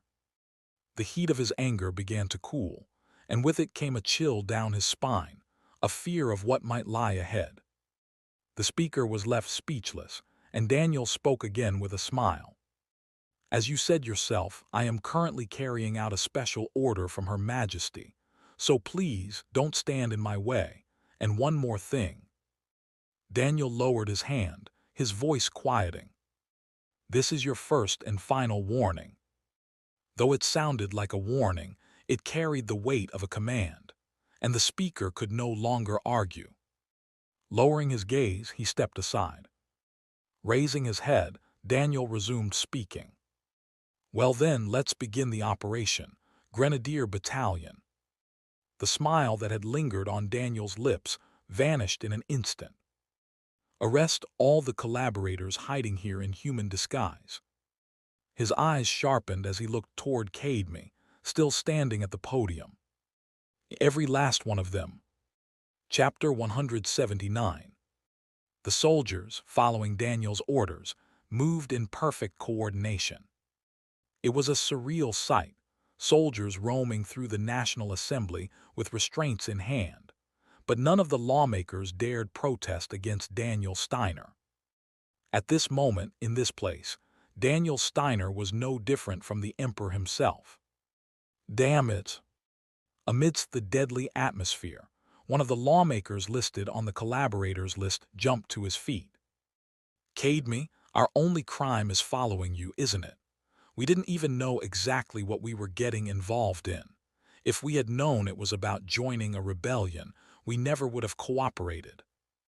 As one lawmaker shouted, others, glancing nervously between the soldiers and Daniel, began standing up one by one. That's right. It was that pale bastard who deceived us. It's true we agreed to his plan blinded by promises of profit without properly investigating, but we didn't know it was tied to a rebellion. Exactly, Colonel Daniel Steiner, sir. I won't deny that I am guilty, but all I did was accept a modest bribe in exchange for supporting certain bills. I had no idea about the true intentions behind them. Cadme, you bastard. You're dragging us all into hell with you. Typical politicians. Even cornered, they continued their political maneuvering. By throwing Cadme under the bus as the sole instigator, they sought to lessen their own culpability. It was a pathetic tactic, but when surrounded by soldiers, it was all they could do. Still, for Cadme, who was being attacked by lawmakers that had been his allies just yesterday, the shock was overwhelming. That shock quickly turned into anger. Gritting his teeth as he watched the soldiers bind the lawmakers listed on Duke Belvar's roster, Cadme finally shouted, "You claim you didn't know what you were supporting. Who among you didn't realize that siding with me meant opposing Colonel Daniel Steiner? No one, not a single one of you." Thanks to Cadme's open admission of conspiracy, murmurs spread through the assembly. Political scheming was nothing new, but seeing such division and betrayal in the middle of arrests was nonetheless a shocking sight. We all agreed knowingly, because we knew the creation of the Security Oversight Bureau would be a threat. You disgusting old vultures. What did you say? Do you even know who put you in the leadership of the Liberty Social Party? Yes, it was you lawmakers. At first I wondered why, but now I understand. You made me a figurehead just in case everything collapsed, planning to cut me loose when the time came. Now I see it clearly. As a verbal bloodbath unfolded, the soldiers approached Cadme.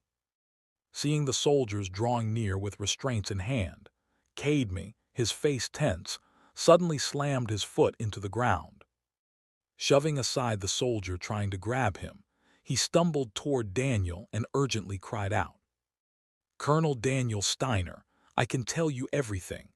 Those vile old bastards are the real masterminds. I was merely blinded by ambition and sought to rise up, nothing more." Before everyone's eyes, Cadme knelt before Daniel. "I'm not asking for much, just spare my life. If you let me live, I'll tell you everything I know. I'll expose how rotten those old men truly are." Daniel quietly looked down at Cadme, who was groveling miserably. "Do you know what I find most disgusting about creatures like you?"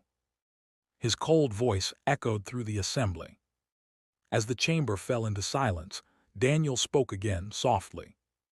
"Men like you would have continued gnawing away at the empire had you not been caught. But the moment a knife touches your throat, you cry out that you meant no harm and beg for mercy. That's what I find so revolting." Still kneeling, Daniel stared directly at Cadme. The two were of similar age and relatively handsome, but the difference in power was absolute. Daniel was the acting High Commissioner of Public Security, holding the empire's real authority in his hands. Cadme was nothing more than a collaborator who had sided with Duke Belvar in his rebellion. They say a cornered rat will bite a cat, but it seems you don't even have the pride of a rat. Cadme's eyes trembled. There wasn't a hint of mercy in Daniel's voice. Watching Cadme's face turn pale with despair, Daniel smiled faintly and stood up. "Soldier, get this thing out of my sight." Several grenadiers nodded and swiftly approached, forcing Cadme to his feet and dragging him away. Only then, realizing his situation, Cadme cried out desperately, but Daniel paid him no mind. Satisfied that the situation was mostly under control, Daniel gave the battalion officers orders to finish the operation and stepped outside the assembly. "High Commissioner." "Welcome back, sir." Outside, Lucy and Phelps were waiting to greet him. They had mobilized soldiers to surround the assembly in case of unforeseen incidents. "Did everything go well, sir?" In response to Lucy's question, Daniel simply nodded and lifted his gaze toward the Capitol. Under the full moon, military police vehicles, their sirens blaring, were weaving through the streets. Watching the scene quietly alongside Daniel, Phelps finally spoke. "By tonight, all collaborators lurking within the empire will have been apprehended, although there are some reports that a few quick-witted ones have vanished from their homes. Still, since the Guard has the lists, they won't be able to escape the capital. Daniel remained silent. Some of them escaped. This purge had been a surprise operation, based on Duke Belvar's collaborator list. Hearing that a few had slipped away unsettled him. Colonel. As the silence dragged on, Phelps turned to look at Daniel, and instinctively stiffened. Daniel was staring at the capital with unwavering eyes. Despite his youth, his spirit was so steely that the word iron-blooded seemed tailor-made for him. Of course, he must have another plan I don't know about. Phelps felt certain. If it was Daniel Steiner, even the collaborators who had hidden themselves would be hunted down in the end. There was no real basis for his certainty.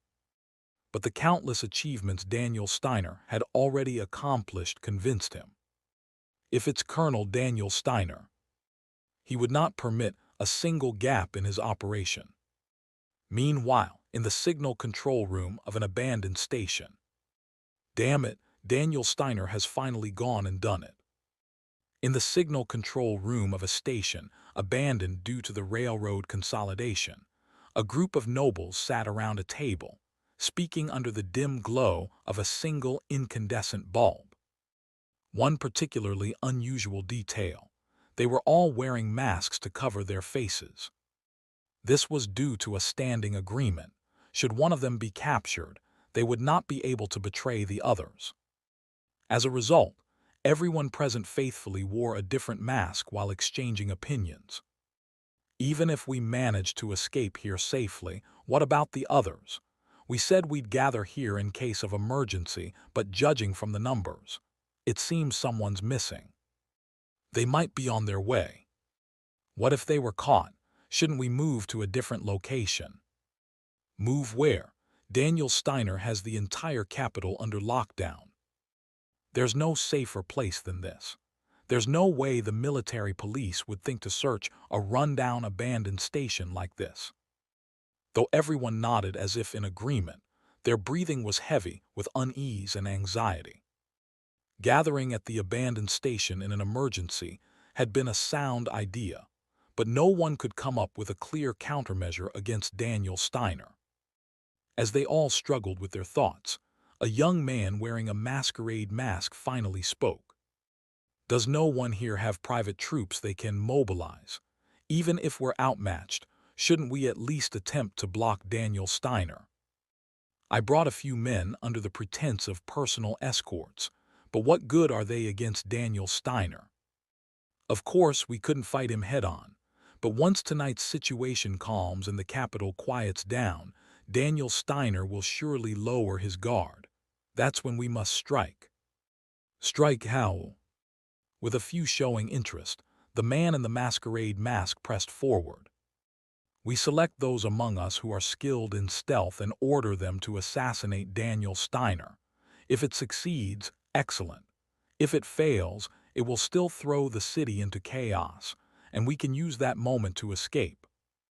It sounds almost like a gamble. But what choice do we have? If we sit here, it'll be nothing but a meaningless death. Normally, the others would have dismissed such talk as foolishness, but cornered as they were, the masquerade man's words carried weight. The problem is, will the private soldiers actually follow such orders? We only brought those loyal to our houses. We selected them for loyalty in the first place, didn't we? That's true, it's distasteful to sacrifice them, but there's no other way. If by chance we succeed in assassinating Daniel Steiner, it would create a chance for us to overturn everything. It's a gamble worth taking. As the nobles heatedly discussed the possibility of assassinating Daniel Steiner. Well now, a low chuckle interrupted. Letter 1D41F, letter 1D69B, letter 1D556, letter 1D680, letter 1D568, letter 1D5F2, letter 1D41C, letter 1D5FC, letter 1D5FA. I think that plan is destined to fail. The hall went dead silent, as if someone had poured water on a raging fire. Everyone turned their gaze toward the source of the voice, and saw a man wearing a bear mask. A bear mask. The nobles exchanged puzzled glances. No one at this gathering had ever worn a bear mask before. As confusion spread over who this man was, the bear-masked man slowly raised a hand. To be more precise, it's not just that it will fail. It must fail because... The man lifted his mask. What emerged beneath was an unfamiliar sight for the nobles: dark skin. The silence deepened. This place... As the incandescent bulb flickered above, the man smiled faintly. "Is your grave." Chapter 180. After completing the large-scale arrest of collaborators, Daniel was finally able to return to the Central Security Bureau by dawn. He did so while escorting a multitude of nobles with their wrists bound by rope.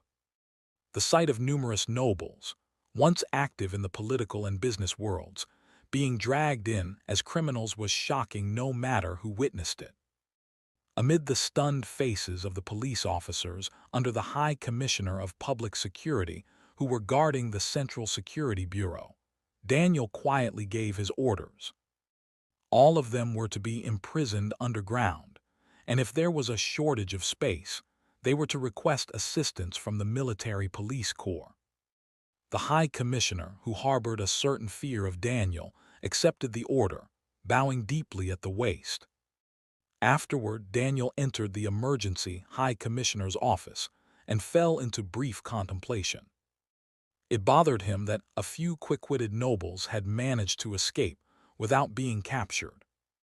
Upon receiving a detailed report, it appeared that the number wasn't enough to be concerning, but the discomfort remained. Among the nobles captured today, there must be those connected to the ones who fled.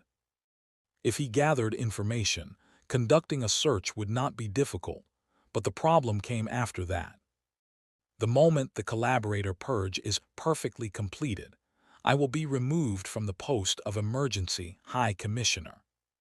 From that point on, he would no longer be the Emergency High Commissioner who wielded omnipotent power under the Emperor's special orders.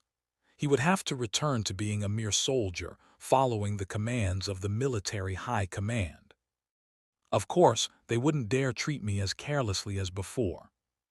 Still, having to obey the decisions of the high command was a direct path toward an uncertain future.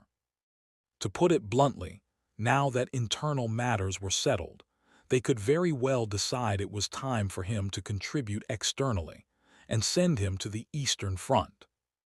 Daniel remembered.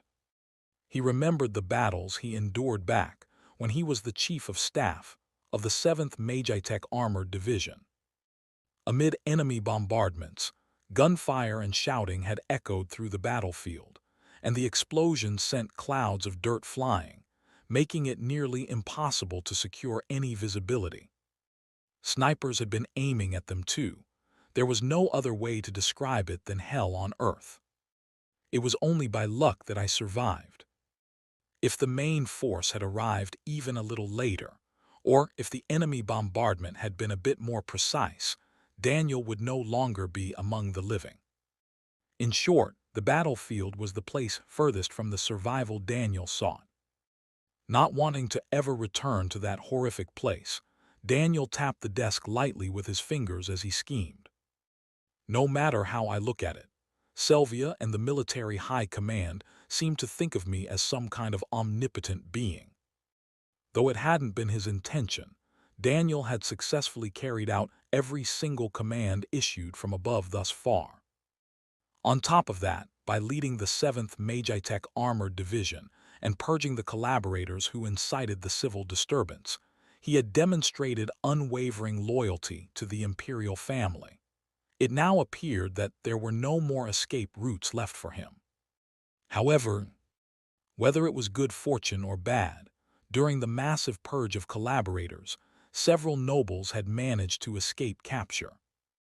In the grand scheme of things, it was a small mistake. A mistake that could easily be rectified with enough time. But in politics, what matters is not the gravity of the mistake, but the existence of the mistake itself. The closer a person appeared to perfection, the more likely a single mistake would become a fatal flaw. If this is reported widely, both the military high command and even Selvia would inevitably begin to shed the illusions they held about Daniel Steiner. Excessive expectations killed people. Thus, for Daniel, who desperately sought survival, their expectations were more poison than blessing. If he could use this opportunity to dilute that poison, he would not hesitate. Having made up his mind, Daniel immediately picked up the phone receiver and dialed. He was calling Bohm, the editor-in-chief of the Imperial Daily. After several rings, a voice came through from the other end. "This is Bohm, editor-in-chief of the Imperial Daily. What business do you have in calling?" There was an air of arrogance thick in the voice. Daniel tilted his head in slight confusion and opened his mouth to speak. "This is Emergency High Commissioner Daniel Steiner. Are you truly editor-in-chief Bohm?" There was a brief silence, followed by the sound of something crashing down. It sounded like a chair. "See, Colonel Daniel Steiner, what brings you to call me personally? Was there perhaps something in the recent newspapers that displeased you?" Having returned to his original voice, Bohm was now flustered and fumbling with the call. Fearing he might have made some grave mistake, he was stepping on his own tail. Daniel, who hadn't called to reprimand Bohm, let out a hollow laugh and shook his head. "That's not it. I'm calling to discuss the article that will appear on the front page of tomorrow's newspaper." "Ah, I see. We've already prepared a draft for tomorrow's front page. The title is something like, 'The Night of Purge Passes, Divine Retribution Upon the Collaborators.'" "I see. I respect the Imperial Daily, but could you possibly revise the title and content?" "Revise it? Of course, it's possible. If you tell me which parts you are dissatisfied with, I will make the necessary corrections." "Thank you. In that case, could you focus the article on the collaborators who escaped capture? A good title would be, 'Emergency High Commissioner Draws His Sword, Yet the Missing Collaborators.'" A long silence stretched across the line. Bohm simply could not grasp Daniel's true intentions. After a long moment of thought, Bohm spoke cautiously, trying to gauge Daniel's mood. "If I'm understanding you correctly, you are asking for an article that spotlights Colonel Daniel Steiner's mistake on the front page." "In a manner of speaking, yes." "Colonel, why would you make such a decision? If you could explain, I think it would help me understand and proceed properly." There was no way Daniel could explain the real reason. After a brief pause for consideration, he decided to offer a half-truth. "Because I need that article." Dragging out the explanation would only breed unnecessary suspicion. "Because you need it, Colonel." Believing that Daniel must have his reasons, Bohm nodded on the other end of the line. "Understood. I will set the article's guidelines accordingly." Hearing Bohm's firm answer, Daniel thanked him and set down the receiver. Letting out a low chuckle, relieved that things were proceeding according to plan, Daniel leaned back into his chair. Once tomorrow's newspaper is published, everyone's illusions about me will be shattered. It would be impossible to dispel all the layered misunderstandings, but Daniel was satisfied, thinking that he could at least dissolve a portion of them. A content smile crossed his face. Late the next evening, at the entrance of the abandoned station on the outskirts of the capital. Judging by their clothes adorned with family crests, they must be private soldiers of the nobles, though they're all dead now. Major Aborian, the captain of the guard who had arrived at the abandoned station upon receiving a report, furrowed his brow. The lieutenant standing beside him wore a similarly grim expression. The post-mortem lividity is quite distinct. Judging by the state of the corpse's decay, it seems they have been dead for at least a day. Indeed, and if you look at these bastards. Aborian, wearing white gloves, picked up a nearby rifle and removed the magazine. The magazine is full. They didn't even get to fire a single shot. Which means they were ambushed by enemies who had already infiltrated the station. Good marksmanship, too. All the corpses have a bullet hole in the head. Certainly not amateurs. Could they be professionals? Yeah, they shoot better than most soldiers. Letting out a cough from the stench, Aborian turned to the soldiers standing at the rear. You lot stay here. Don't let anyone else approach. Yes, sir. Hearing the soldiers' responses, Aborian entered the abandoned station together with his lieutenant. Relying on their flashlights, the two roamed through the station, and upon entering the signal control room, let out involuntary gasps. My God! Looks like a bloodbath happened here. Pulling a handkerchief from his pocket, Aborian covered his nose and stepped inside. They saw nobles sitting around tables, each one dead with a bullet lodged in the center of their forehead. One man, seemingly trying to escape, lay at the entrance with the back of his head blown out. Approaching one of the nobles seated in a chair, Aborian slowly removed the mask covering the corpse's face. What appeared was a slack-jawed, wide-eyed face twisted in death. Baron Tekborambal, I thought his recent behavior was suspicious. It seems he had indeed joined Duke Belvar. Isn't Baron Tekborambal the one who ran a glass manufacturing company? That's right. I heard his business wasn't doing well lately. Looks like he chose the wrong path. With an expression of disbelief, the lieutenant glanced from Tekborambal to Aborian. Captain, judging by the attire and the crests on their clothes, the others here also appear to be nobles, which means all of them were collaborators. Considering they gathered in such a remote place, they must have been some of the higher-ranking supporters of Duke Belvar. But they were completely wiped out. Who could have done such a thing? Aborian let out a low sigh and said, There's only one person it could be, Colonel Daniel Steiner. What? But if you look at this morning's newspaper, it says the collaborators are missing. That was a deceitful article to avoid responsibility. He intends to claim that the mass death of these nobles has nothing to do with the Central Security Bureau. Why would he do such a thing? You fool, think about it. Even if these bastards are collaborators, they are still nobles. You can't simply execute them outright.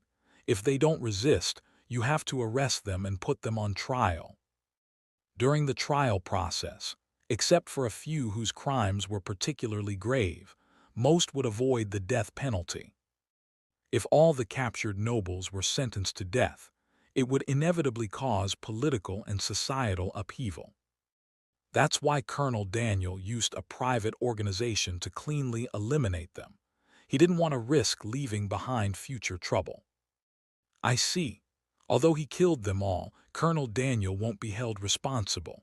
After all, it's been widely reported that several collaborators remain unaccounted for. The killing of these nobles would have no ties to him. Who could possibly refute Daniel Steiner's claim? Moreover, since nothing had ever been revealed about Daniel's private organization, this was a perfect crime. It also served as a clear warning to everyone. Do not even think about opposing me. It felt as if that violent message hung thickly in the air itself. Captain, swallowing nervously, the lieutenant looked at the nobles who had died en masse while sitting in their chairs.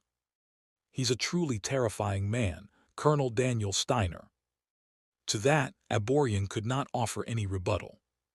If had he chosen to cooperate with Duke Belvar in the past, it would have been none other than Aborian himself lying dead in one of those chairs.